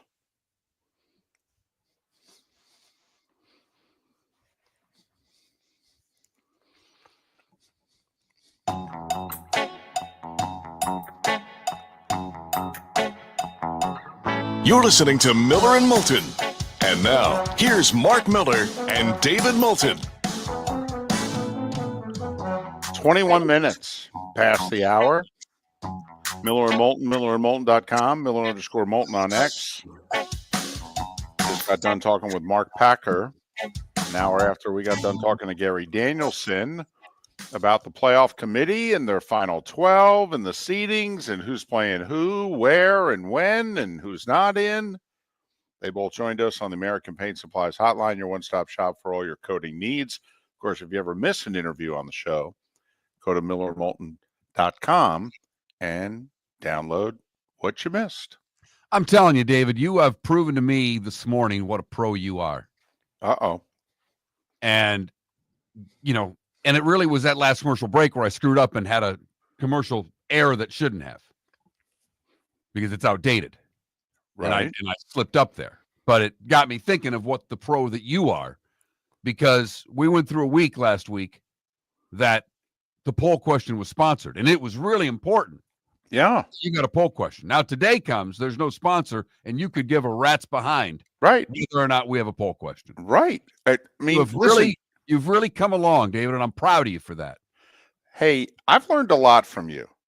I really have. I don't know if I talk about it enough, but I've learned a lot from you. And you, somewhere between Act 2 and Act 3, you were basically like, yeah, we'll do that if we get it sponsored. And there's a buddy of mine from my days in Fargo, Jim Adelson, legendary sportscaster. And he looked at me one time and he said, if it's worth doing, it's worth doing for money. Got it? It's a smart man right there. And so, it was sponsored last week. So we did 7 poll questions last week in 5 days. You know why? Because the Swamp Buggy Races thought, we're invested in Miller and Moulton. So we invested in the Swamp Buggy Races back. We can be bought. We're pretty simple. We're Juan Soto. We are. Okay? A lot less money, a lot less commas, zeros, the whole deal, but no commas whatsoever for Miller and Moulton, really. Right. Now, I have to admit, Mark would have had a tough time. Mark would have been Scott Boras, and I would have been Soto, and I would have been like, listen, man, the Yankees deal is almost the same. Come on, it's a $5 million difference. I mean, why don't they were good to us and what have you. I mean, why don't we just stay in the Bronx? And you would have been like, dude, A, it's $5 million more. B, they're giving you $75 million up front. And you got an option in 5 years. You want to go back to the Yankees? You can go back to the Yankees. Unless they give you a $4 million raise. So that's the difference. See, I'm the guy who's, and Mark's the Scott Boras of this relationship. And Scott Boras determining where Juan Soto played. It was the highest bidder. Period. There was never. For that discrepancy in money, for how much he was getting, I get you take every dollar. But man, oh man, to play at that ballpark in that lineup for the next 4 or 5 years, the numbers he would have produced, I don't see that happening at Citi Field. For those that don't know, because the story broke at about 9 o'clock last night, but Juan Soto chose the Mets. Now, very quickly, the Mets were always going to offer the most money. Steve Cohen's the richest owner in the sport. Steve Cohen is an art collector. And the word is in the art world, if Steve wants something, Steve ends up with it because he just bid for it. So the Mets were always going to offer the most money. The question was Juan Soto going to take just a little less and stay with the Yankees? They're the Yankees. And he just played there for a year and had arguably the best year of his career with 41 homers and a nearly 1,000 OPS. And so the Yankees made a just very insulting offer, 16 years, $760 million. Only $47.5 million a year. I have no idea. Don't think there's reports of any signing bonuses or opt-outs or anything. The Mets offered 15 for $765, which is 51 a year on average, but they're giving him $75 million up front. Here's your lovely parting gift. Be curious what David Sampson thinks, not so much about the contract. We'll get into that with him tomorrow, but more so with the signing bonus, because it's not a baseball thing. How the other owners are going to react to a signing bonus like that. Well, it will be interesting because reportedly there were 3 other ownership groups that were all up to $700 million. The Blue Jays, the Phillies, and the Dodgers. And it's one thing for the Dodgers to be part of it. I mean, they've got stupid money. But it's another thing for, 2 other teams. There are 5 teams that apparently had $700 million on the table. Okay, $700 million. Right. 26-year-old left-hand hitting outfielder. Don't get me wrong, really good one. Really good one. Like top 3 hitter in the sport, good. Probably going to the Hall of Fame, good. I mean, put it this way, his first 7 years, top 10 all time. Whatever stat you want, we want to go OPS, we want to go WAR, what number you want to throw at me. Okay, seriously. That's his first 7 years of his career. Now, we've seen, Trout had a great start and got hurt, and, the Angels deal looks like a bad deal now for the Angels. And that deal, by the way, was like $430 million. I mean, it was nothing. So you and I are hockey guys. I saw a posting this morning. The 7 richest deals in the history of the NHL. If you add them all up, it's like $13 million less than Soto's contract. That seems about right. And someone just sent a text in. Soto at $104K a day on the books. Yep. Now, $104K a day. Now, I'm not just saying this because I'm a Mets fan. This just happened to be the fact. The Mets had like 150 plus million coming off the books this offseason. And they were paying Verlander, Scherzer, and 3 other guys like $74 million to not be on the Mets last year. So the Mets had money to burn. Believe it or not, after signing Soto, the Mets can still spend $100 million just to match last year's payroll.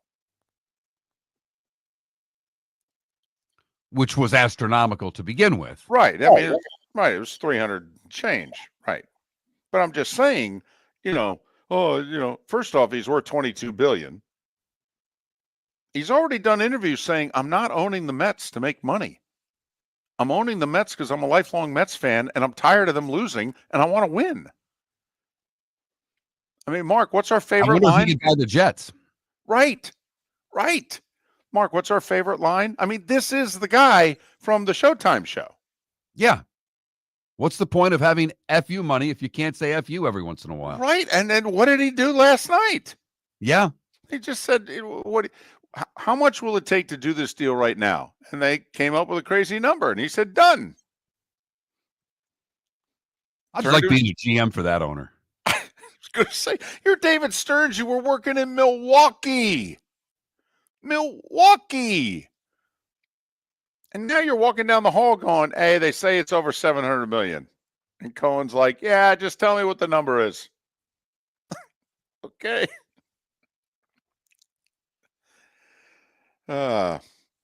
Money to burn, and he is spending it. Now let's see what it gets him. Yeah, and then also let's see what the Yankees do in response. There's big-time pitchers that are out there. There are a couple other bats out there, and now obviously they got money to burn.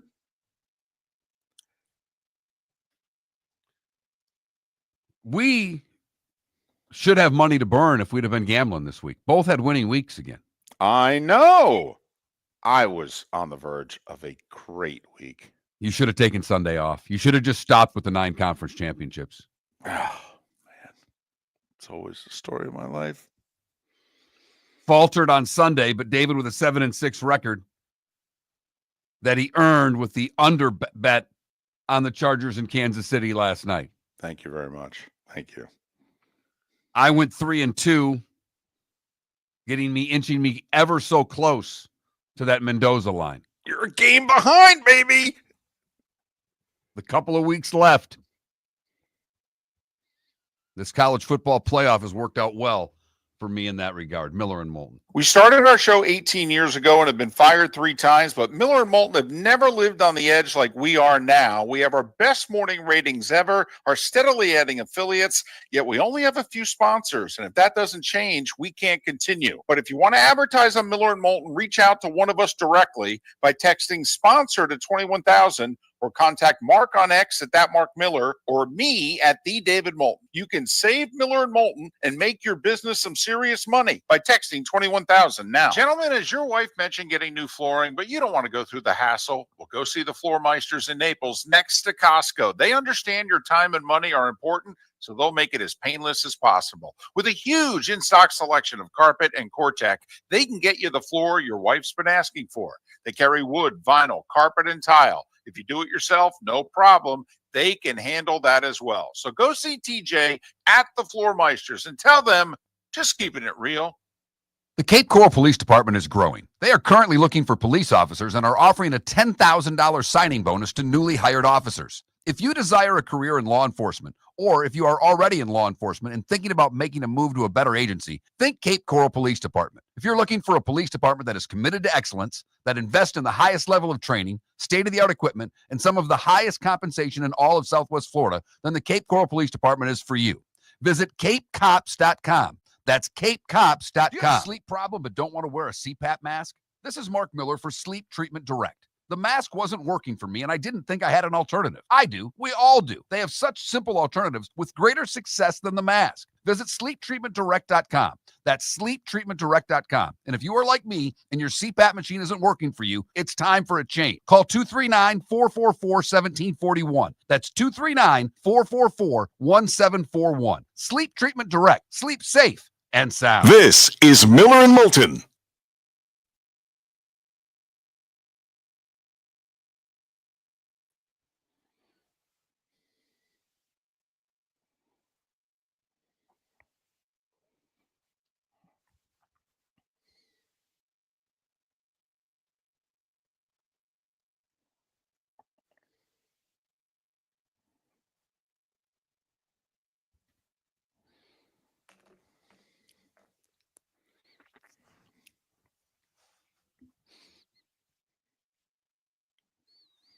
Yes, Irish football, but technically you're the 7th.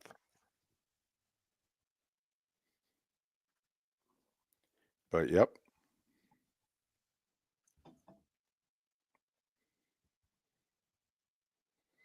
And no doubt that's where you want to be. You want to get Houston in the first round. Mm-hmm.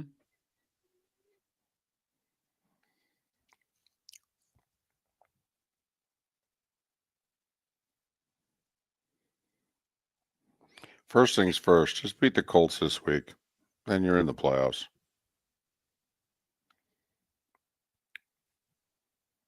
I mean, you won't technically be in the playoffs, but you'll be damn close.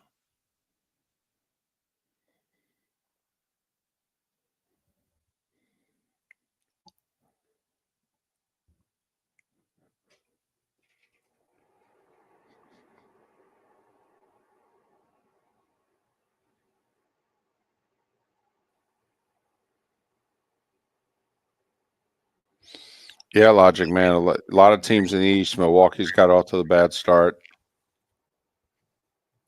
Indiana's struggling. So are you at the late game next week? Are you in Vegas or are you in Minnesota? We're in Minnesota. Good. Yeah, and surprisingly, I have direct flights. Now, I'm coming from Army Navy, but I have a direct flight home, which... Yeah, well, it's a Delta hub. I know, but it's unusual that Jacksonville's not a good city for direct flights. I mean, it's not Memphis, St. Louis, New Orleans bad, but it's the next tier. Oh, I bet you it's worse than St. Louis. Well, St. Louis used to be, was it US Air or whatever, but they used to be a hub and they're not anymore. Right. It's like Pittsburgh. Pittsburgh was a hub for US Air. It's not anymore. Right. Yep. Not that when American merged there, I think St. Louis was TWA and then whatever bought TWA. Like, I can't get direct to Indianapolis. I can get direct to Chicago and drive. Way worse, Logic Man. Way worse. What I've learned, Logic Man, is that, Southwest Florida is a tourist area. So there are a lot of direct flights all over the country because people want to come to vacation there. People don't necessarily come to Northeast Florida to vacation. So I would have thought, NFL city, bigger city, it'd be better. It's worse. I had a much better travel situation out of RSW. And especially this time of year, November, because that's the other thing. That doesn't happen in Jacksonville, But once you get to November in Southwest Florida, a lot more direct flights pop up.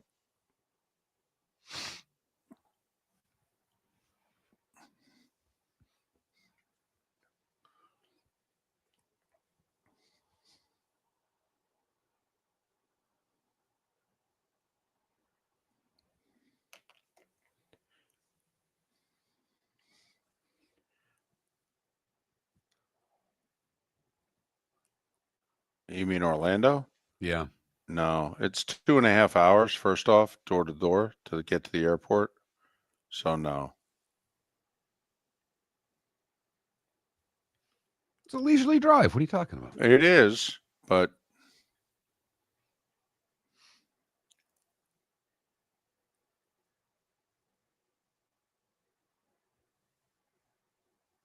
well, the airport's an extra 20, 25 minutes. Like, you can get from where the Magic play, okay, you can go 2 hours.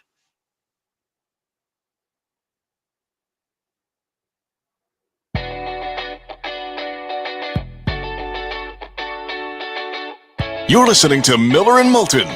And now, here's Mark Miller and David Moulton. Broadcasting from the Floormeister Studios. Floormeisters, just keeping it real on this Overreaction Monday. Thanks for being with us. Mark, there's something we haven't done yet. Oh, it's that time once again, everybody. As David Letterman used to say, wake the kids and phone the neighbors. It's time for playoff projections, isn't it, David? If the playoffs were today, need game show music and everything. Really do. Tell you, it's remarkable. How much intrigue is the NFL going to have for the final month of the regular season? And I'm serious about this. We got 8 teams with winning records in the NFC, thanks to the Rams win yesterday. So, Detroit and Philly battling it out for the 1 seed, although I think Detroit is the tiebreaker. They have a 1-game lead and the breaker. So it's going to be very difficult for Philly to overtake Detroit. Lions would have to, stumble twice down the stretch, and the Eagles would have to win out. Seattle's the 3 seed at 8-5. Tampa, the Bucks, threatening to make the playoffs for a 5th straight year, thank you very much, and win a 4th straight division title. Have a 1-game lead in the South. They're the 4 seed. Minnesota, Green Bay, Washington, your wild cards. Commanders at 8-5, a game ahead of the Rams, who with the winner 7-6. So the Rams a game behind Seattle for the NFC West, and a game behind Washington for the 7th seed. Washington with a much better conference record than the Rams, though. Rams with a better division record than the Seahawks, but Washington with a much better conference record. Meanwhile, you only got 7 winning teams in the AFC. Buffalo, despite the loss, they're tied with the Steelers, but they own the tiebreaker. I don't know what it is because they have the same conference record. All I know is every time this morning that I've looked, Buffalo's listed as the 2 and Pittsburgh's listed as the 3. Do you know the Chiefs, by the way, have the 10th best point differential in the league? They're 12-1, and there are 9 teams that have a better point differential than the Chiefs. There are 4 or 5 in the AFC alone. In fact, I think, Mark, both the Broncos and Chargers in their division have better point differentials than the Chiefs do. That's correct, David. The Chiefs are plus 56, the Chargers plus 70, the Broncos plus 71. Pittsburgh has a better point differential. The Bills have a better point differential. The Ravens have a better point differential. So think about it. They're 12-1 with the 6th best point differential in the AFC. That's how thin their margin for error has been this year. And we are thinking that at some point it's going to burst. And unfortunately, if it does, looks like it could be in the playoffs. But Kansas City, Buffalo, Pittsburgh, your top 3 seeds. Houston with a 2-game lead over the Colts, and they own the tiebreaker in the AFC South. And you have a 3-way tie for the wild cards in the AFC. Baltimore, the Chargers, and Denver all 8-5. Now, by seeding, Baltimore's the 5, and the Chargers, since they beat the Broncos, they're ahead of them in the division, so they're 6 and Denver 7 as of now. The Dolphins and Colts are both 2 games behind those 3 teams at 6 and 7, likely having to win out to have any chance. Colts are in Denver this coming weekend. I mean, if I'm the Broncos, we win that, we're in the playoffs. Come on. I think you're right. I mean, it gives them 9 wins. It means. And they've beaten the Colts. Dolphins could only tie them. Or I guess the Dolphins could catch them at 10 if they lost out. Right. If they went out. But that's the Dolphins we're talking about. Exactly.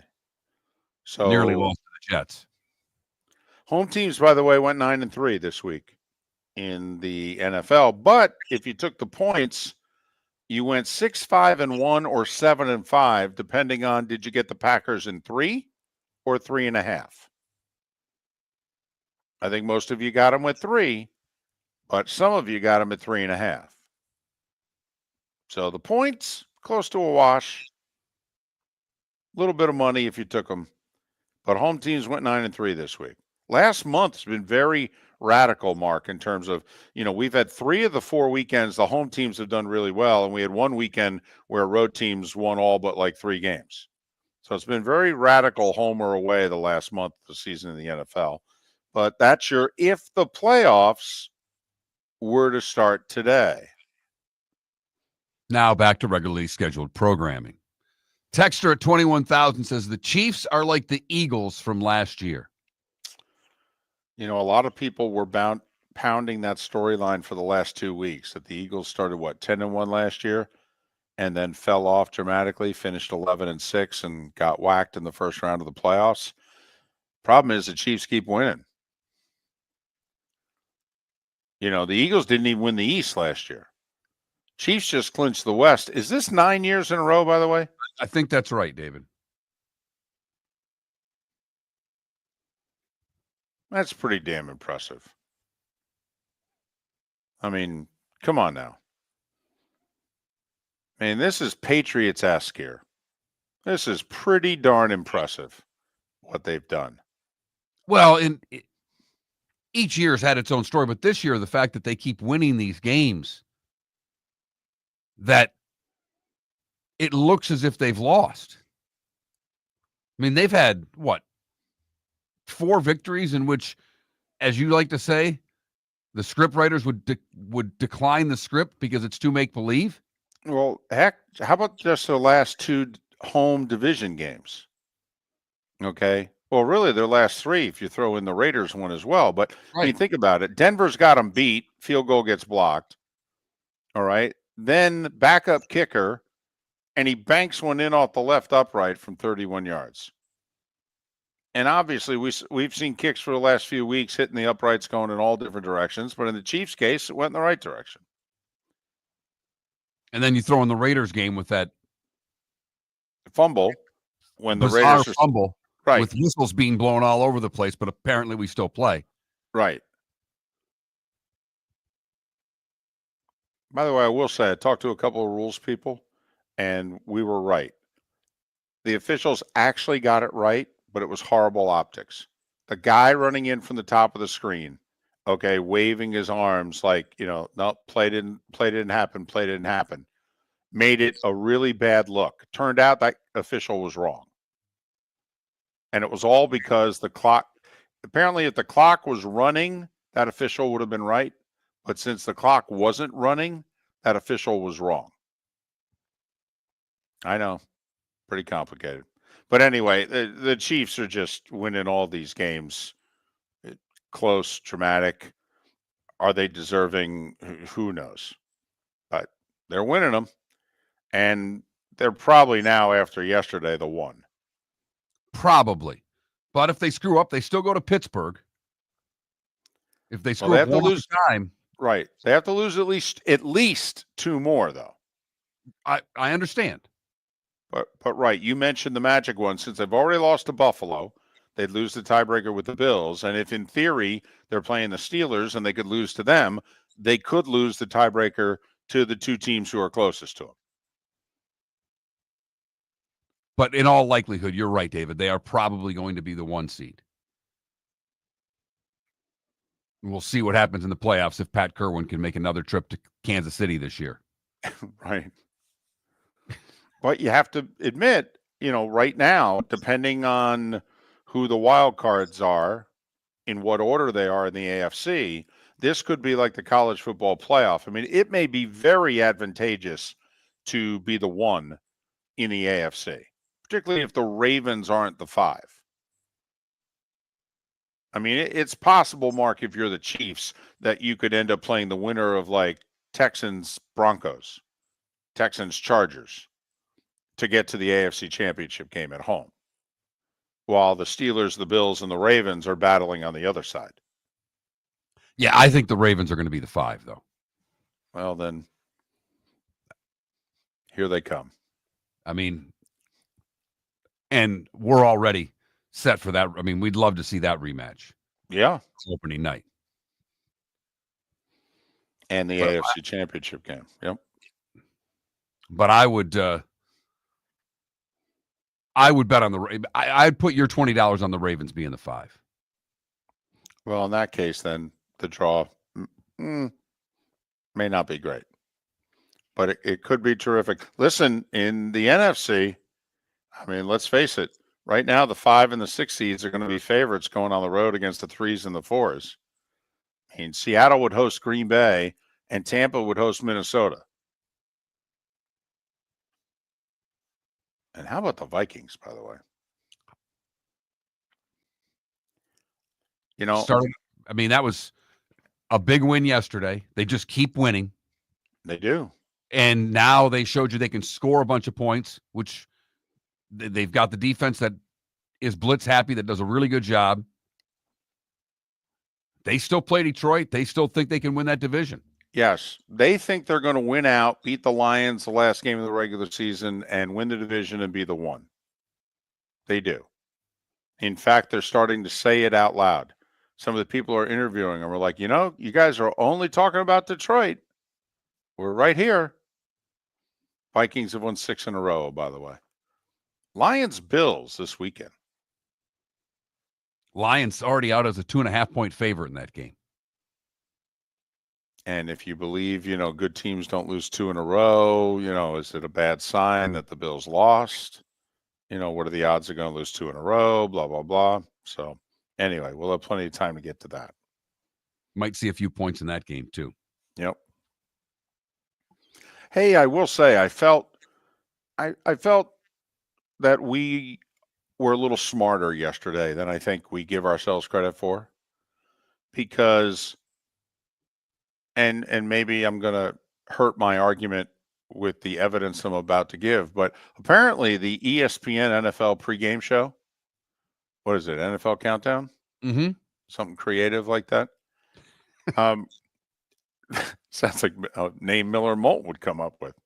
Well, what do you want to call it? Well, I don't know. We're talking the NFL. What are we doing? Well, we're counting down the kickoff. We call it NFL Countdown. Great. So apparently they had a discussion in which they said, hey, shouldn't the Vikings be maybe talking contract with Sam Darnold and trying to keep him? And I'm like, huh, really? Where have we heard that before? All he's done is win all year long. They're 11-2, man. He's had, what, one bad game this year? Yeah. Uh-huh. I think, what, he threw 3 interceptions in one of their losses? Well, the other one, the Lions beat him at the gun. Right, but Right. Yeah. He's had one bad game this year. Right. He's 27 years old. I mean, you know, I know it wasn't plan A. Right. Plan A was J.J. McCarthy. We get it. But, I mean, you really going to let him just walk?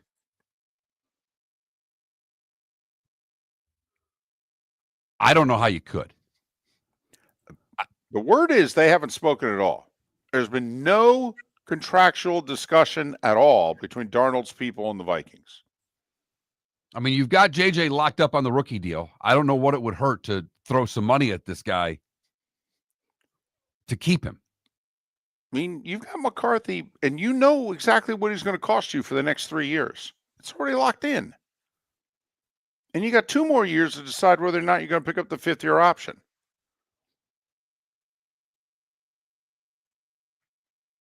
I mean, but there are a lot of teams that need quarterbacks, and this is not a great quarterback draft. No, it is not.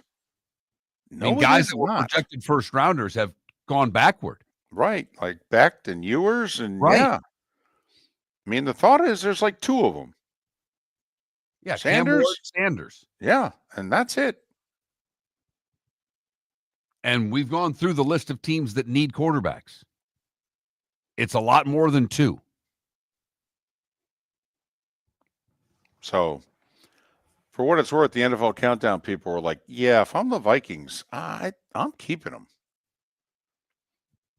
Well, we all know what the going rate is. Yeah, but what's the going rate for Sam Darnold? Well, the Baker deal was what? 3 for 105? 35 per? I mean, I think that's the cheapest you're going to get Sam Darnold, is 35. He may look right at him and go, yeah, I get the Cousins deal. I'm getting 45. Because if you don't think I'm getting it from you, trust me, I'm getting it out there.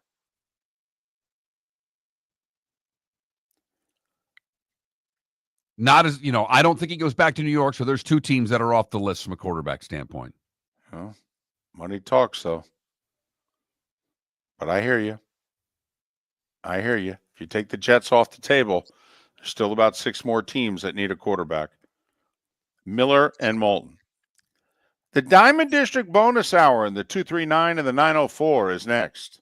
Defining a new era in men's health. Get stronger and healthier at Game Day Men's Health. With our in-house laboratory, get in, get treated, and get back to your passion and purpose. Call 239-427-3441 for our Bonita Springs or Naples location to set up your free testosterone test and consultation. Mention Miller Moulton Radio Show for a 10% discount on your service. Start living your best with Game Day Men's Health, Bonita Springs and Naples. Call 239-427-3441 today. American Paint Supplies, for nearly 30 years, is your one-stop shop for all your coating needs. If you are a designer, a contractor, a professional painter, or a weekend warrior, American Paint Supplies is the place where experts go to get expert solutions. At 6100 Shirley Street in Naples off of Pine Ridge, American Paint Supplies delivers the best solutions with the best products with the best support. Meet Gene and his team today at American Paint Supplies. Call 239-566-2700. That's 566-2700 or online at AmericanPaintSupplies.net. Wine glasses never fall over until you get a brand new rug. Oh, no! Ketchup bottles act normal till you're wearing a new shirt. Oh, you kidding me? And rocks slide peacefully on the road till the day you get a brand new windshield. Then they fly up off the road and attack without mercy. That's why new windshields from Glass Doctor come with our windshield protection plan. Unlimited repairs and one replacement for 12 months. Don't just fix it, protect it. Glass Doctor, a neighborly company.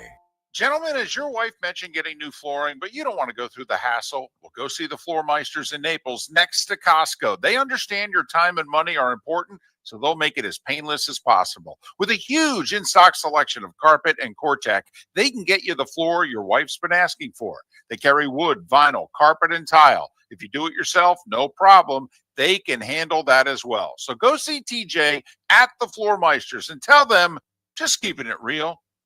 The world-famous cigar bar started as a neighborhood place in downtown Fort Myers, and now it's a brand, a destination, with 4 locations. The original place, Henry Street, Fort Myers, Gulf Coast Town Center, on Southeast 47th Terrace off the Cape Coral Parkway, and the Lounge on West 1st Street in Fort Myers. A place to go, whether you just need a relaxing drink and a smoke after a tough day at work, or a place to go celebrate. From relaxation to celebration, the world-famous cigar bar. Mark Miller for Molly Maid. Why Molly Maid, you ask?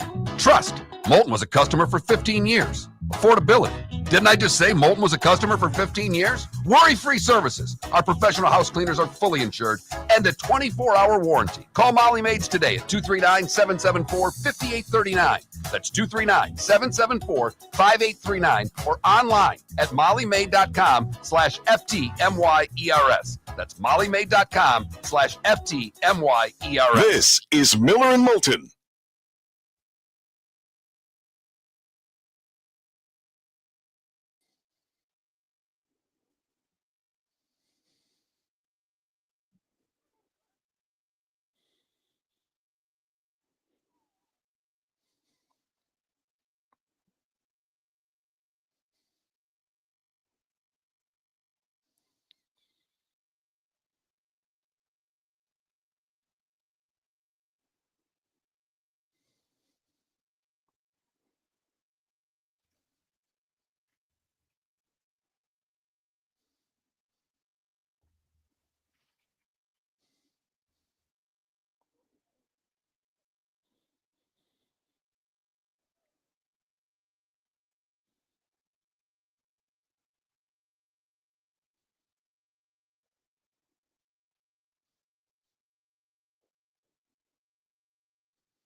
No, we've got one more game next Saturday.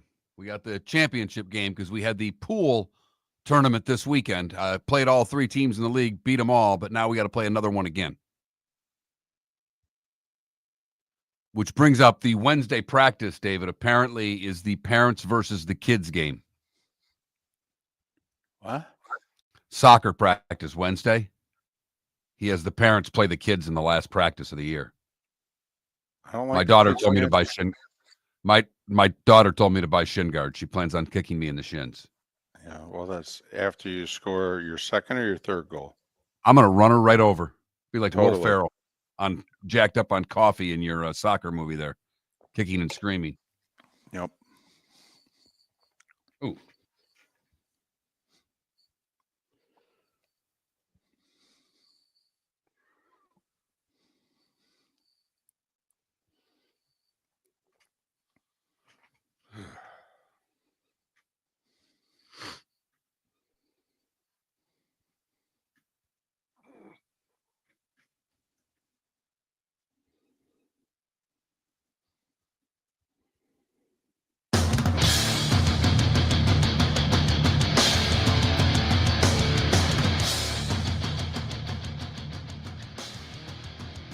You're listening to Miller and Moulton, coming at you from the Floor Meister Studios. Floor Meisters, keeping it real.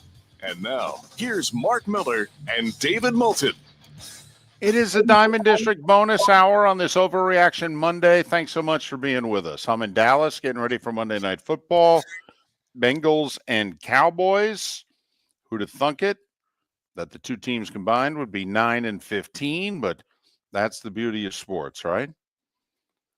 Meanwhile, the College Football Playoff Committee, they did put SMU in. They're happy about that in these parts. That is for sure. They kept Alabama out. You know what I was thinking of yesterday? Before the committee was going to do whatever it is it was going to do. What if we were still at 4? Let's go back to kicking things off Friday night. If we only had room for 4, first off, would the Mountain West Championship game have meant anything? No. No, Boise's a little too far out, right? Yes. Wait, not a little. They're way too far out. Okay, I'm just asking. No. Just asking. I'm just saying. Right. Big 12 title game. Meant nothing. ACC championship. Would SMU have had a chance if they had won 12-1, and where were I they? don't think so, David. I don't think so. Because what were they, like 8th? Yes. Heading into. Okay. So we're thinking Mountain West, Big 12, ACC games mean nothing, right? Right. Okay. And the fact that Army beat Tulane, cute, great scene, the whole deal. Congrats to them. But no. Okay. Who would the 4 teams be? It played out the way it played out. Okay. Who are the 4 teams if this were last year? Who do you think it would be? Oregon obviously would be the one. Is the one. Okay. Georgia won their play-in game, so I think they're in. So you think 11-2 Georgia would have been in? Yes. Okay. I think Texas would be in. And I think the question would have been, is it Penn State or Ohio State? What about Notre Dame? And you're right, and Notre Dame. Penn State, Ohio State, Notre Dame would have been fighting for the 4 spot. Well, I think Ohio State would have been out.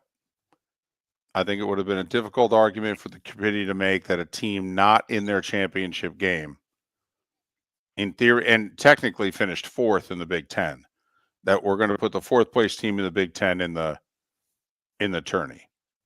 So I think Ohio State would have been out. So you think Texas would have been in, though? Yes. Overtime in the SEC championship would have garnered them a spot. Okay. So you think it would have come down to Penn State or Notre Dame? Mm-hmm. Because remember, it's a TV show. And remember, you're thinking about, matchups. So would have been interesting leaving an 11-1 Notre Dame out and putting 2 conference championship game losers in, if you will, albeit they were ranked 2nd and 3rd in the country heading into the conference championship games. And I think Penn State probably gets in ahead of Notre Dame. So you think it would have been 2 SEC, 2 Big Ten? I do. Now, they would then have done the rankings where, since the Big Ten school was 1, they would have put Georgia 2. They would have put Penn State 3. Technically, it would have come down to, and they'd make Texas 4. They would. They're not going to have an Oregon Penn State rematch in the semis and a Georgia Texas rematch in the semis. So, they might have marked just for the heck of it. Who knows? They might have put Georgia 4. And they might have. I mean, right. With where Georgia was heading into it, maybe Oregon Georgia's the semi. So I was thinking about that late morning yesterday. I'm like, man, if this was 4, how many of the conference championship games would have had meaning? And B, so who would the 4 be? Like last year we had 6 for 4. Georgia and Florida State got left out. We felt like we had 6 for 4. This year would have been 5 for 4. You mentioned Ohio State. I think they would have been out, but you think we would have had 5 for 4 this year? I think so. You're probably right on the Buckeyes. The loss to Michigan probably puts them out of it. Oh, they didn't move them that far back in the rankings. No, they did not. And they beat Penn State. Mm-hmm. Yeah. Yep. And this is where Notre Dame's loss to Northern Illinois would have come into play. Look where they ranked Notre Dame as it was. They had them behind both those schools. Right. And they had them as the 3rd best at large as it is.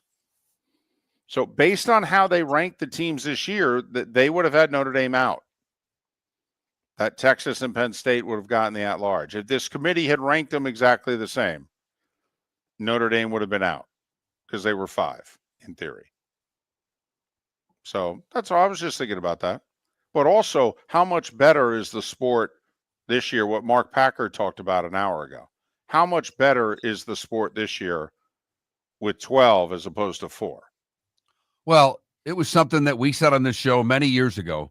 The lie that they told us in college football that every game matters. It didn't. No. This year it did. Largely this year it did. Conference championships mattered. Games heading into look what happened to Miami at the end of the season. Mm-hmm. Couple of losses take them out of the ACC championship game and then take them out of any chance to get to the playoff. Although you could argue that the Syracuse-Miami game still would have had that kind of meaning if it was 4, because in theory, Miami needed to run the table to be one of the 4. But, to me, where it registered was the second tier. When Penn State was going to Minnesota, it wasn't just because we did the game on CBS. But, if it was just 4, well, Penn State's out, right? They're out. Well, now, no. If they win out, they're going to be in. It's just a matter of where. And then we find out a week later, Ohio State loses to Michigan. It's like, holy mackerel. Boy, are they in. But at the time, let's face it, second to last weekend of the regular season, if it was 4, nobody would have thought the Penn State-Minnesota game had any meaning. Now, a week later, when Michigan upset Ohio State, it would have had meaning. But at the time it was being played, there would have been no interest in the game at all. And you combine this year, this schedule, with how they changed conference championships. This is the first year we lost all the divisions. Yep. So we didn't get awkward spreads in conference championship games. The highest spread of any of the conference championship games was 5? It ended up at kickoff, I think the biggest spread was 6. There was one game that was 5.5 and one game that was 6. And ironically, I think it was the 6-point dog who won. By the way, have you paid attention? Nobody cares. It's the Sun Belt, right? So Marshall beat Louisiana in Louisiana badly to win the Sun Belt. Do you know the Marshall coach is out? They just won the Sun Belt. They didn't offer him a contract extension. His contract's expiring. He wins the conference. And he's out of a job. Sun Belt football, it just means more. Man. I mean, that is cold. That is cold. My goodness. Tell you what, I would think somebody would want to hire that coach. Anyway. So, what do you think, by the way, of Scott Frost going back to UCF? I like the hire. He did great there. He's proven himself there. He knows how to recruit there. They got to get their NIL in line, which I think they can do. But I think he can get him to compete in that conference. Gus didn't work. No, it didn't. It didn't. And we thought it would. And he saved them the trouble of having to fire him by going to Florida State to be their OC. Yeah. Gus always been good being a year ahead of the sheriff. Yeah. Listen, if you're West Virginia, and apparently you're thinking about it, but with UCF hiring Scott Frost again, don't you look around and go, get Rich Rod on the line? I mean, he just won the conference title at Jacksonville State. They scored 52, I think, in the conference championship game. Right. He can still scheme guys open. His offense is still working. I have a question. I mean, UCF hasn't had a year as good since Scott Frost left, right? Right. As West Virginia had a year as good? No. So why not hire him back? I mean, North Carolina hired Mac Brown back. Hey, until this year, it was working fine. It was working pretty well, actually. It just ended badly. Yeah, well, most endings are. It's almost in the definition. Right, but you didn't fire Rich Rod. He left. Right. Made a mistake. And quite frankly, he'd probably say something similar to what Scott Frost said yesterday. Scott Frost said, I felt the pressure that I had to take the job, but I've learned in life that, happiness means more. He basically said yesterday, I shouldn't have left. I was really happy here. We had a good thing going. But I felt the pressure of having to go home and my alma mater and all that. But he all but said, yeah, if I had to do it over again, I never would have left. And I mean, come on. Like Rich Rod, if he had to do it over again, you think he would have left West Virginia? Well, first off, if he had to do it over again, he might have taken the Alabama job. I was going to say he'd have taken the Alabama job, David.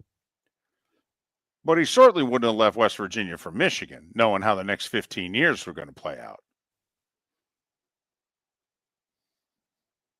I don't think it's a problem at all bringing him back because they were better with him. He was better with them. Yeah. Put it back together. This isn't that difficult. Now, I know in other sports, the whole retread, recycle, you can't go home again. I don't know, man. You find somebody who can win. Speaking of which, did you pay attention? I know we're pressed on time here. Did you pay attention to the Oklahoma State saga over the weekend? Yes. For those that didn't, they gave Mike Gundy an ultimatum. Take a pay cut, and we're going to use that money on NIL, or you're fired. And by the way, we're going to fire you with cause. And this is going to get ugly. So Gundy accepts it. He's staying. Oklahoma State sends out a release, never mentions him by name. Yeah, this is souring quickly. Woo! Well, T-Boone ain't alive anymore. So there's people there who actually think they have power. They haven't been able to hire and fire their own coaches, Mark, in a long time. Miller and Moulton. American Paint Supplies, for nearly 30 years, is your one-stop shop for all your coating needs. If you are a designer, a contractor, a professional painter, or a weekend warrior, American Paint Supplies is the place where experts go to get expert solutions. At 6100 Shirley Street in Naples off of Pine Ridge, American Paint Supplies delivers the best solutions with the best products with the best support. Meet Gene and his team today at American Paint Supplies. Call 239-566-2700. That's 566-2700 or online at AmericanPaintSupplies.net. Mark Miller for Molly Maid. Why Molly Maid, you ask? Trust. Moulton was a customer for 15 years. Affordability. Didn't I just say Moulton was a customer for 15 years? Worry-free services. Our professional house cleaners are fully insured and a 24-hour warranty. Call Molly Maids today at 239-774-5839. That's 239-774-5839 or online at mollymaid.com/FTMYERS. That's mollymaid.com/FTMYERS. Cape Coral Police Department is growing. They are currently looking for police officers and are offering a $10,000 signing bonus to newly hired officers. If you desire a career in law enforcement, or if you are already in law enforcement and thinking about making a move to a better agency, think Cape Coral Police Department. If you're looking for a police department that is committed to excellence, that invests in the highest level of training, state-of-the-art equipment, and some of the highest compensation in all of Southwest Florida, then the Cape Coral Police Department is for you. Visit capecops.com. That's capecops.com. Gentlemen, as your wife mentioned getting new flooring, but you don't want to go through the hassle, well, go see the Floor Meisters in Naples next to Costco. They understand your time and money are important, so they'll make it as painless as possible. With a huge in-stock selection of carpet and Cortec, they can get you the floor your wife's been asking for. They carry wood, vinyl, carpet, and tile. If you do it yourself, no problem. They can handle that as well. So go see TJ at the Floor Meisters and tell them, just keeping it real. This is Miller and Moulton.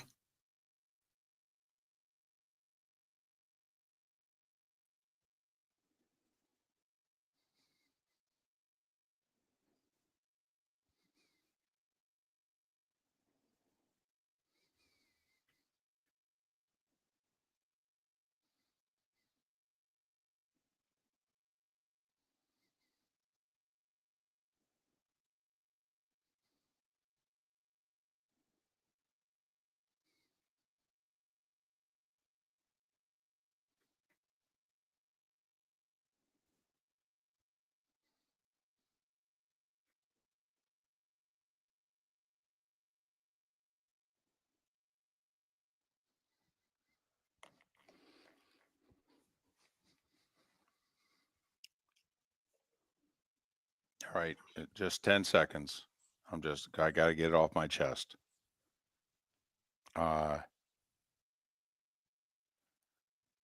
Remember the Wizards had lost 16 games in a row or whatever it was? Yep. Did you see who they snapped their losing streak against Saturday? I did not. Jokic and Denver. Oh, geez. And he scored 56 and Washington won.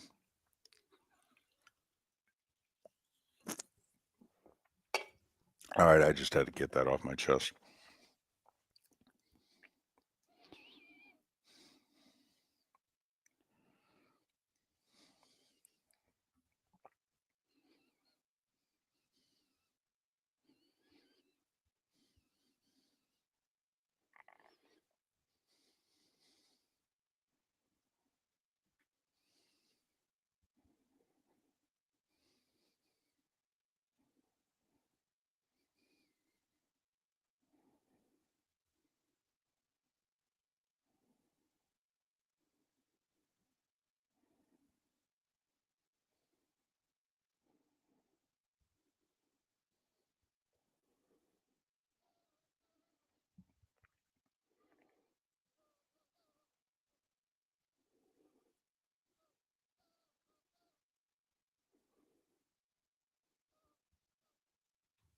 Can't believe we didn't have a poll question today. Yeah, it's a failure on my part. I'm joking.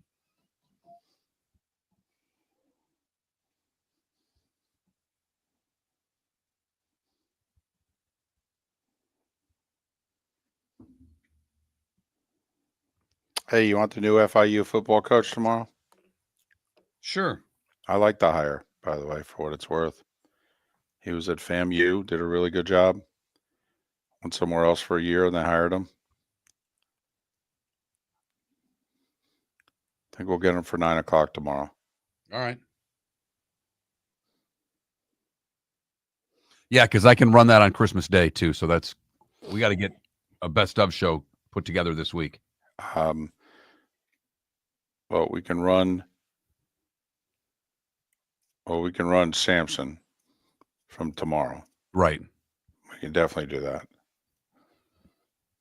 We could even run Gary Unless it ended too awkwardly. No.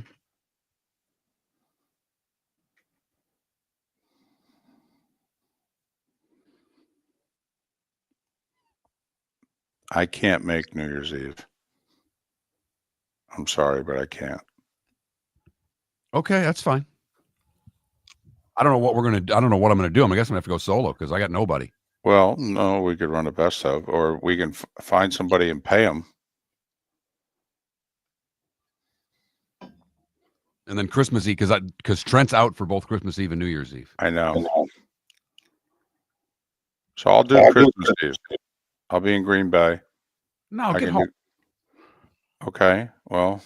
We'll figure it out. Well.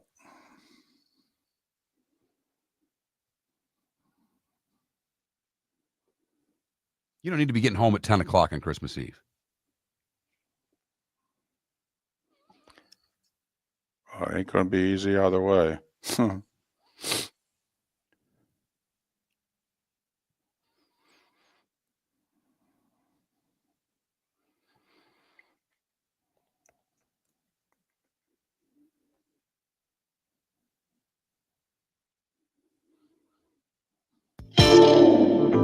Welcome to the bonus hour, brought to you by Jason and Todd at the Diamond District. And now, here's Mark Miller and David Moulton. 21 minutes past the hour. Miller and Moulton, millerandmoulton.com. Miller_Moulton on X. Thanks so much for being with us. Good, bad, and ugly. What's on tap? Today was the day one. Some final thoughts, a pick or two, all coming up in a little more than 15 minutes time. So how big of a story, because obviously I'm a little biased here. I have a vested interest in the story. So as somebody who has no vested interest in the story. So this Soto deal, A, the deal, B, who he signed it with. How big of a story do you think this is? Well, I think it's difficult to crack inside the sports world when the deal was done. We had college football playoff. We had an NFL Sunday. But I think it's huge that he went to the Mets over the Yankees and the Dodgers, for that matter, because it's seemingly that the Dodgers have signed every free agent that's been out there who's been worth getting. They've signed, and they were in on the Soto sweepstakes and came up short. So, kudos to Steve Cohen for getting him. Now, I think this story actually takes time to develop, if you will, because I think it's a big story because the money's so damn big, David, that it's ludicrous. It really is. And for those that missed it, yeah, $765 million over 15 years. That's $51 million a year. No baseball player, no North American athlete actually has ever been offered a bigger contract total. No baseball player has ever been offered $51 million a year in actual money this year. You know, Ohtani's getting 70 a year, 68 of it deferred. They say that has a present day value of like 46 point something million, whatever. So biggest contract in North American sports history, Juan Soto, 26-year-old outfielder on a Hall of Fame trajectory for whatever that's worth. And he leaves the Yankees, who offered $760 million over 16 years, a paltry 47.5 a year. Think about that, by the way. I mean, didn't they sign Judge 9 for 360? It was 40 a year for Judge. Right. 9 for 360. They just offered Soto $400 million more than they offered Aaron Judge. And he said no. Yes, he did. But I think why I say this can take a while to develop, because I want to see what the Mets do with him. Is this going to prove to be a signing that brings them championships? Or is it another big money signing for long term that doesn't work out for the team? Right. Is this A-Rod with the Texas Rangers? You know, I mean, Robinson Cano left the Yankees for the Seattle Mariners. How'd that work out?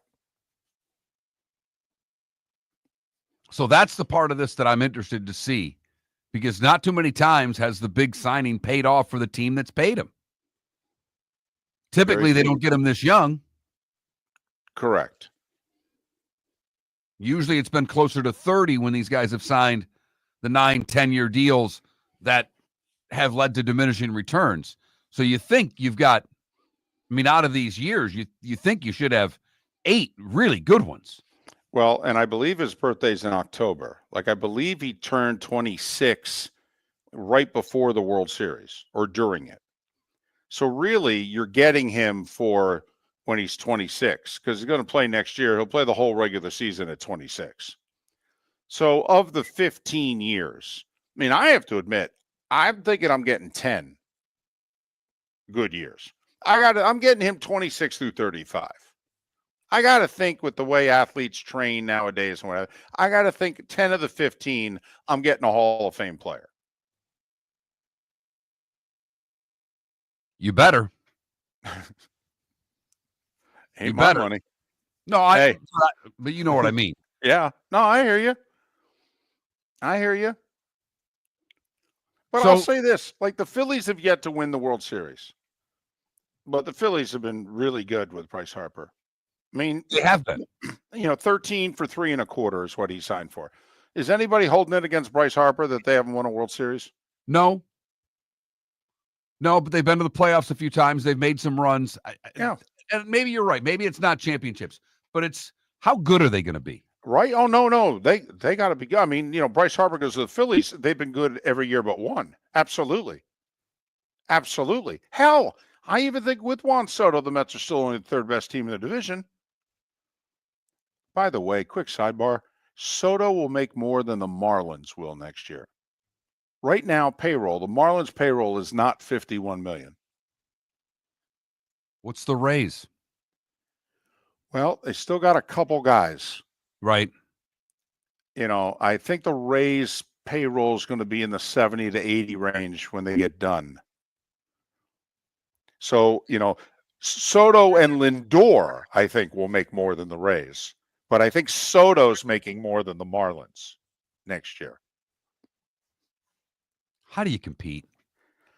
You don't. You can't.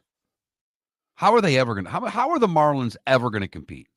They're not. Because they're never going to draw. Come on. We've been through this for too long. They have a beautiful ballpark. Nobody goes.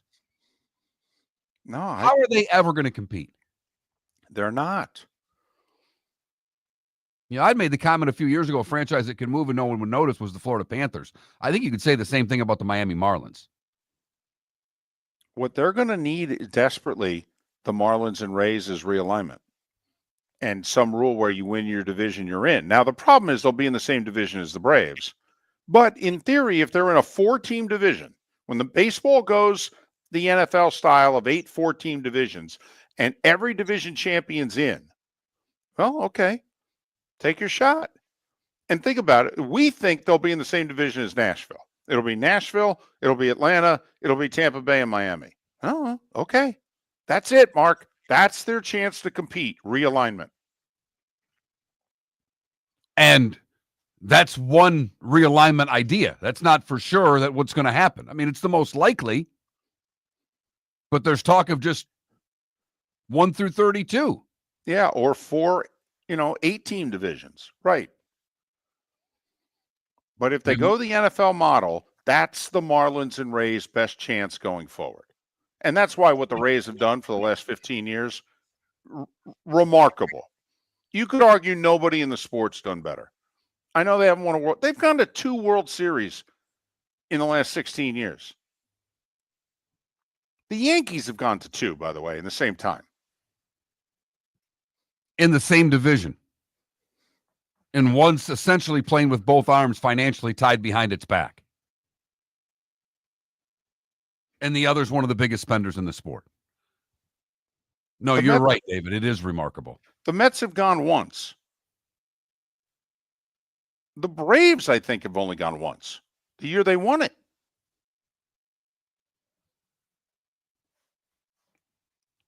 So I think it's a big story. I think it's a developing story because it's another big contract that we've got to see if the dividends pay off.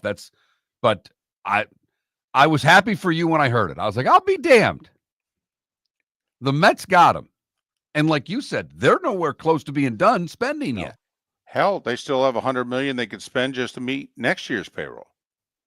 Now, part of that $100 million will be if they re-sign Alonso, and they have half a starting pitching staff and bullpen they have to sign here. I mean, they've lost a ton of guys, but we'll see. But Mark, we're all interested. It doesn't matter the team or the sport. We're all interested in the contract, the move that changes an organization forever.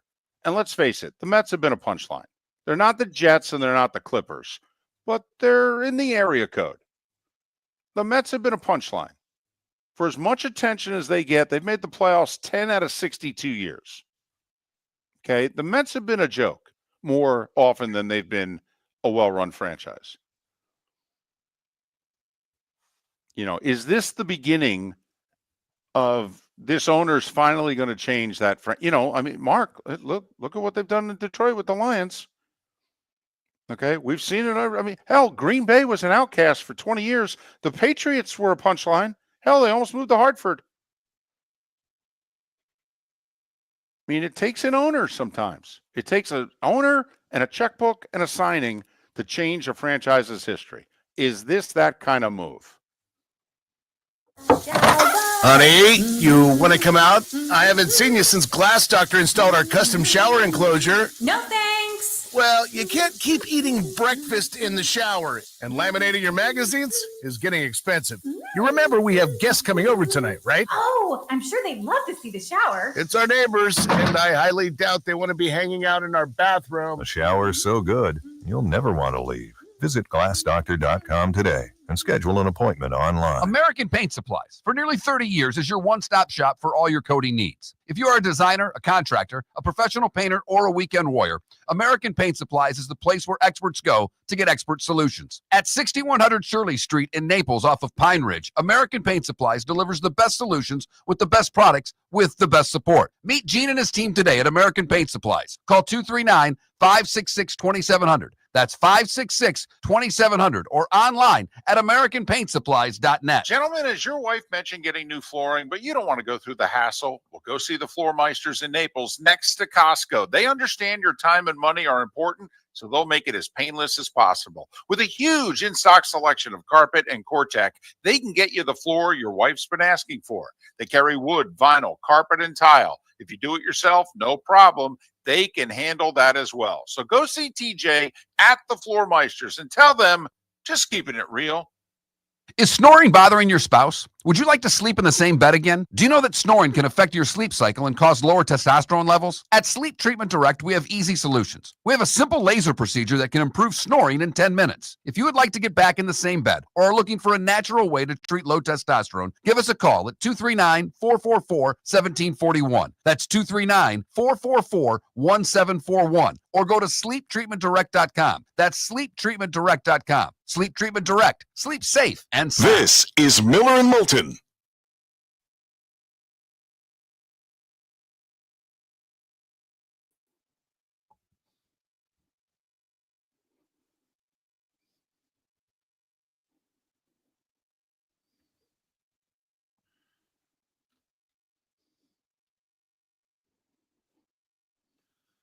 Do you know they're playing bowl games all the way through January 4th? Mm-hmm.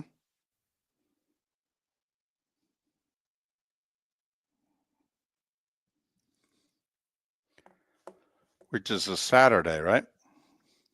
Correct.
Hey, Irish football, Dion has said it repeatedly. And by the way, both Sanders and Hunter have said it as well. They're playing.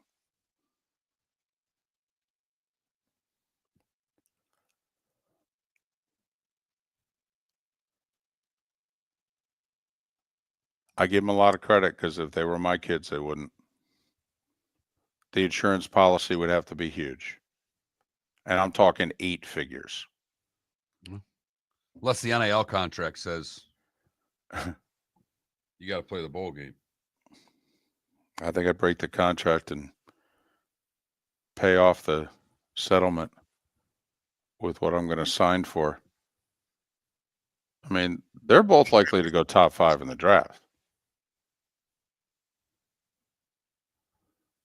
Whew.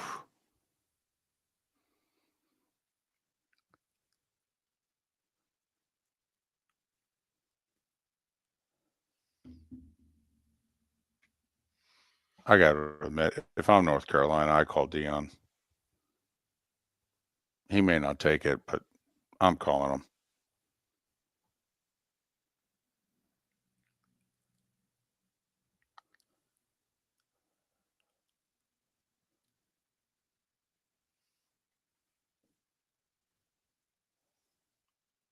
Yeah, but how high, DC?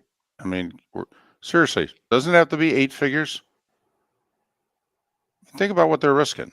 They can't have what happened to like Jake Butt of Michigan, who was a late first, early second round pick, played in the Orange Bowl, had his knee blown up, went in the 5th round.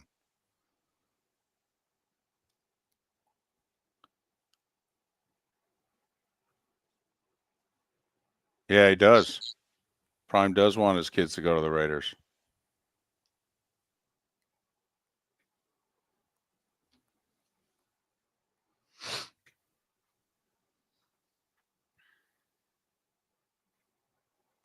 I'm curious if Pierce is going to be around to coach him.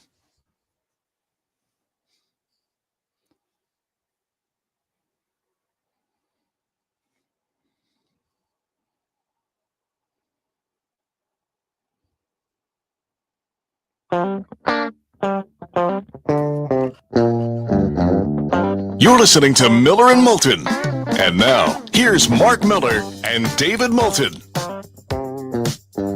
22 minutes till the top of the hour. That's when we're out of here. We're done talking in about 16 minutes. Miller and Moulton, millerandmoulton.com, Miller_Moulton on X. By the way, David Sampson, Pat Kerwin, and the new football coach, FIU, will join us on the show tomorrow. So there. Just saying. It's that time again, nearing the end, but not quite there yet. Here's Mark Miller with Today Was the Day When. You know, yesterday a lot of things happened. I'm guessing tomorrow a lot of things happened. But today, not a whole lot. Start in 1926, when the USGA legalizes steel-shafted golf clubs. 1949, the NFL merges with the AAFC. The Cleveland Browns, the San Francisco 49ers, and the Baltimore Colts join the league intact. Other teams in New York and Los Angeles are merged with existing teams. 1967, Jim Morrison is arrested on stage for disturbing the peace at the New Haven Arena in Connecticut, making him the first rock star to ever be taken into custody during a performance. Today in 1984, Eric Dickerson rushed for 215 yards for his record-setting season of 2,105 yards. Baker Mayfield won his Heisman today in 2017. And in 2018, Tom Brady breaks Peyton Manning's record for most touchdown passes in NFL history. He threw 3 of them in a loss to Miami. Kirk Douglas, Red Fox, Buck Henry, Deacon Jones, and Dick Butkus all would have celebrated birthdays today. Tom Kite, 75. John Malkovich is 71, as is World Be Free. Donnie Osmond, 67. Felicity Huffman, 62. And wrestler Kurt Angle's 56. What did I miss, David? Right. I mean, a little this, little that. I mean, the Texas Army captured San Antonio today back in 1835. The charge of the Light Brigade from Alfred Lloyd Tennyson today in 1854. Say hello to my little friend today in 83. Really? Scarface. Ooh, yeah, that's a good one. That I'll say I missed. And I mean, how 80s, 90s are we going to go here? Lech Walesa, president of Poland. Chuck and Di announced their separation today in 92. That was the one that I saw that I figured I would leave for you. Yeah, thank you. I will say 90 years ago today, the sneakers game, don't know how many of you have heard about this. So the Giants and the Bears played a championship game today in 34. The Bears are winning on a frozen field in New York at Yankee Stadium 10-3 at the half. Apparently the Giants there's a couple different legends to the story. The Pro Football Hall of Fame reportedly has it right, in which, because the legend had it that at halftime the Giants sent a staffer out on the streets on a Sunday, and he broke into a sporting goods store and came back with 24 sneakers, and the Giants wore the sneakers and had good footing and beat the Bears. Apparently they had an equipment manager who didn't have the sneakers ready for the start of the game, but he had them in the locker room or halftime. So the Giants went in the locker room down 10-3, put on the sneakers, came out in the second half, scored 27 unanswered points and beat the Bears.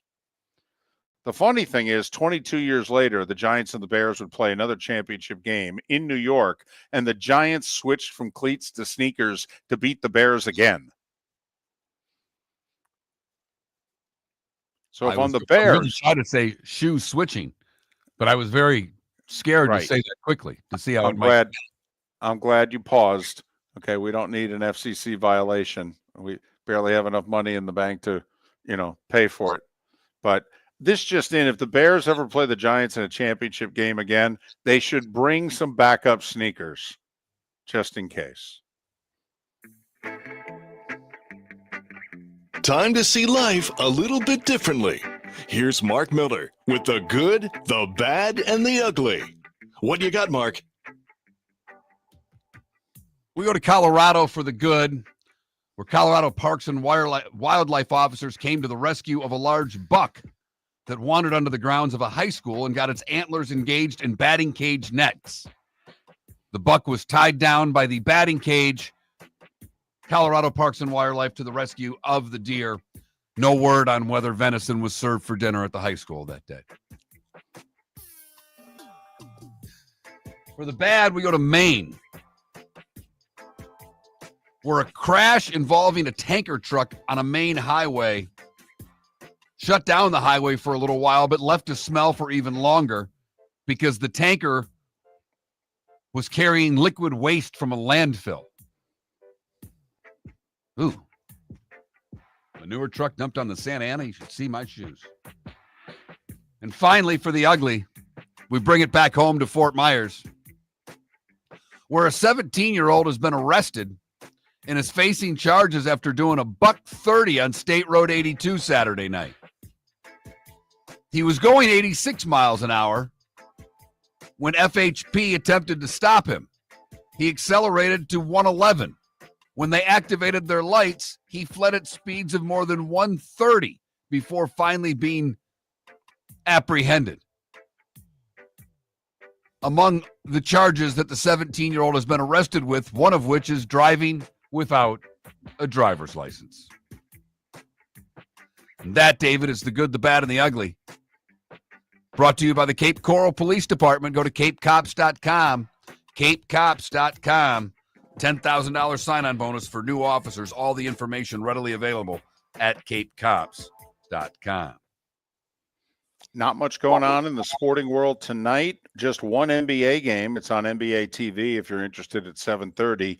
Knicks, who lost to the Pistons over the weekend, Karl Anthony Towns didn't play. He's expected back tonight. They're in Toronto. They are 6.5-point favorites. 3 games in the NHL. Mark, both our teams in action. Rangers, who lost at home to the Kraken yesterday, are now home for the worst team in the league, the Blackhawks. And your Red Wings are in Buffalo. Talk about 2 teams who need to blow things up. The Red Wings and the Sabres. Seriously, both those teams might as well call the Rangers because the Rangers want to blow their team up. Got to be somebody on those 3 teams that could all deal for one another, make each other I happy. agree. Buffalo and Detroit, long playoff droughts. And the Rangers, not a very happy bunch right now. No. College hoop tonight. There's only one ranked team in action. Baylor hosting Abilene Christian on CBS Sports Network at 8 o'clock. You know, it's Monday Night Football. I mean, you know, nobody's scheduled. There's only like 8 college basketball games scheduled, period. I will say this. Big Ten Network, 6:30. Minnesota at Indiana. Oh, it's not bad. That's not bad at all. And No. what time's that game again? It's 6:30, Mark. Oh, that's the game I'm watching. Mark, there'll be like 8 minutes left in the game when Monday Night Football kicks off. I know. Be fantastic.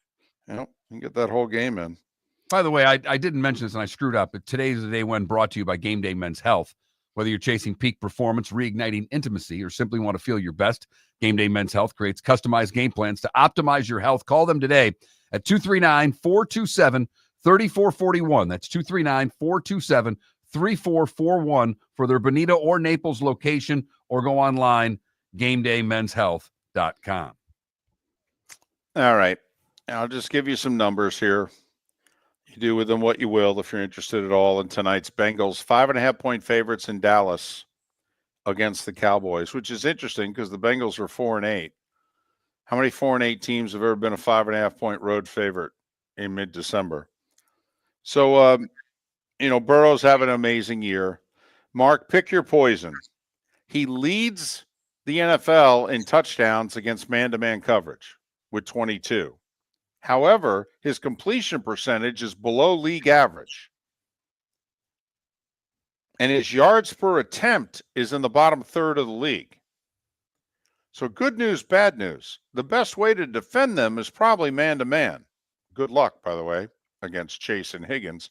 But for whatever reason, that's worked the best, although he has thrown the most touchdowns against man-to-man coverage in the league. I take that a little bit with a grain of salt, too, because Higgins has missed a few games. When you bring Higgins on, you want to play man against both of them. You're picking your poison in that regard. By the way, Burrow and the Bengals are top 5 in the league against zone. Second most completions and like 5th best percentage. And it just, so, pick your poison if you're the Cowboys here. We'll say this, though. Cincinnati has trouble blocking. Dallas, they don't do much well on defense, but they can get after the passer. So we'll see if the Bengals can protect Burrow. I just want to see if Dallas can score against this awful defense with Cooper Rush. Yeah, that's what it comes down to. This is one of the worst defenses in the league. Mm-hmm. Can Dallas, who struggled scoring points with a backup quarterback, have any offense tonight? Because Cincinnati's going to score. They score against everybody. Everybody. Listen, CD needs to catch the ball tonight. CD's had like a couple games of drops. His body language is terrible. They're getting on him. CD needs to have a huge game tonight.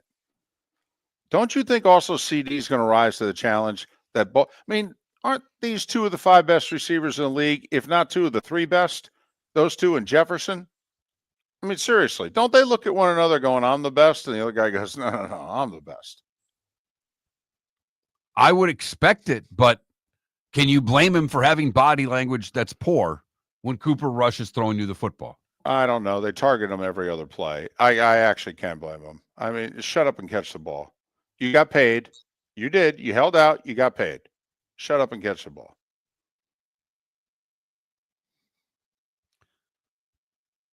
He does have the bum shoulder. That is true. He's been playing through injury. He has. All right. But would you lay the 5.5 tonight? No. That seems like an awful lot no. I don't think I can trust the Bengals. The other thing that would concern me here is the late grunner. They're up 11, they're up 10 late, and Dallas scores and gets ready for the onside kick. No. Mm-mm. And they'll both throw it a lot, so this game should end, right about midnight for you tonight, David. Yes. Over under 49.5. I think I'd go over. I think I would. 27-23 is an over. I would lean over as well. I would lead Bengals in over, but I would lean over more than I would lean the Bengals. Okay. Because I think the Bengals get into the 30s tonight. I agree with you. This is the game.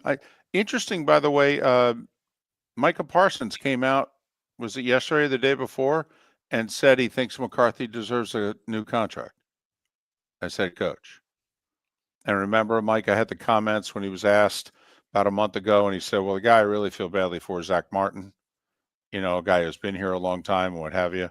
And he kind of gave the impression that, he was dissing McCarthy when really he wasn't. He was just trying to say, I feel badly for the guys who have been here a long time going through a season like this because they don't have much time left. Yeah, that was kind of, I don't know about taken out of context, but taken and just run with that he was attacking the coach. Right. When he was really defending the room. Right. Now, he should have realized how it was coming off, but there's no doubt both sides, kind of jumped to conclusions there. Can't believe that. An athlete and the national media not on the same page about something. That's shocking. Remember to go to MillerandMoulton.com to download any part of the show that you may have missed. David Sampson, Pat Kerwin will join us tomorrow along with the new FIU head coach. You happy about Dave Parker being in the Hall of Fame? You love the Cobra. I love the Cobra. That's great. Good for him. And like you had said earlier, they do it while he's alive. Yes. He's suffering from Parkinson's, but he is very much alive. And as he said last night, I've been preparing this speech for 15 years. Good for him. Yep. I wonder, will it lead to, if Parker's in, was that going to help? Dale Murphy, by the way, got very little consideration, by this committee. Louis Tion, Steve Garvey, very little consideration by this, what's it called again? The Classic Era Hall of Fame Committee. They elected the Classic Era? Classic Era. It's makes playing, me feel old, David. I know. I don't know what to tell you. You and me, we're ESPN Classic now. Oh. Hell, Mark, you at least still count. Okay. No, actually. Yeah, no, I don't. No, that's right. No, you're double nickel. You don't count anymore either. We started our show 18 years ago and have been fired 3 times, but Miller and Moulton have never lived on the edge like we are now. We have our best morning ratings ever, are steadily adding affiliates, yet we only have a few sponsors. And if that doesn't change, we can't continue. But if you want to advertise on Miller and Moulton, reach out to one of us directly by texting sponsor to 21,000 or contact Mark on X at that Mark Miller or me at the David Moulton. You can save Miller and Moulton and make your business some serious money by texting 21,000 now. Defining a new era in men's health. Get stronger and healthier at Game Day Men's Health. With our in-house laboratory, get in, get treated, and get back to your passion and purpose. Call 239-427-3441 for our Bonita Springs or Naples location to set up your free testosterone test and consultation. Mention Miller Moulton Radio Show for a 10% discount on your service. Start living your best with Game Day Men's Health, Bonita Springs and Naples. Call 239-427-3441 today. Visit Jason and Todd at the Diamond District. Christmas is almost here, and Thursday the 12th through Sunday the 15th, Jason and Todd at the Diamond District are giving you an extra gift. They're liquidating lab-grown diamond jewelry, diamond studs, tennis bracelets, earrings, and more. All 50, 60, even 70% off. The Diamond District has been your trusted source for natural diamonds for over 20 years, and because they love all diamonds, Jason and Todd now have lab-grown during their liquidation sale. Wine glasses never fall over until you get a brand new rug. Ketchup bottles act normal till you're wearing a new shirt. Oh, you kidding me? And rocks slide peacefully on the road till the day you get a brand new windshield. Then they fly up off the road and attack without mercy. That's why new windshields from Glass Doctor come with our windshield protection plan. Unlimited repairs and one replacement for 12 months. Don't just fix it, protect it. Glass Doctor. A neighborly company. The Cape Coral Police Department is growing. They are currently looking for police officers and are offering a $10,000 signing bonus to newly hired officers. If you desire a career in law enforcement, or if you are already in law enforcement and thinking about making a move to a better agency, think Cape Coral Police Department. If you're looking for a police department that is committed to excellence, that invests in the highest level of training, state-of-the-art equipment, and some of the highest compensation in all of Southwest Florida, then the Cape Coral Police Department is for you. Visit capecops.com. That's capecops.com. The world-famous cigar bar started as a neighborhood place in downtown Fort Myers, and now it's a brand, a destination, with 4 locations. The original place, Henry Street, Fort Myers, Gulf Coast Town Center, on Southeast 47th Terrace off the Cape Coral Parkway, and the Lounge on West 1st Street in Fort Myers. A place to go, whether you just need a relaxing drink and a smoke after a tough day at work, or a place to go celebrate. From relaxation to celebration, the world-famous cigar bar. This is Miller and Moulton.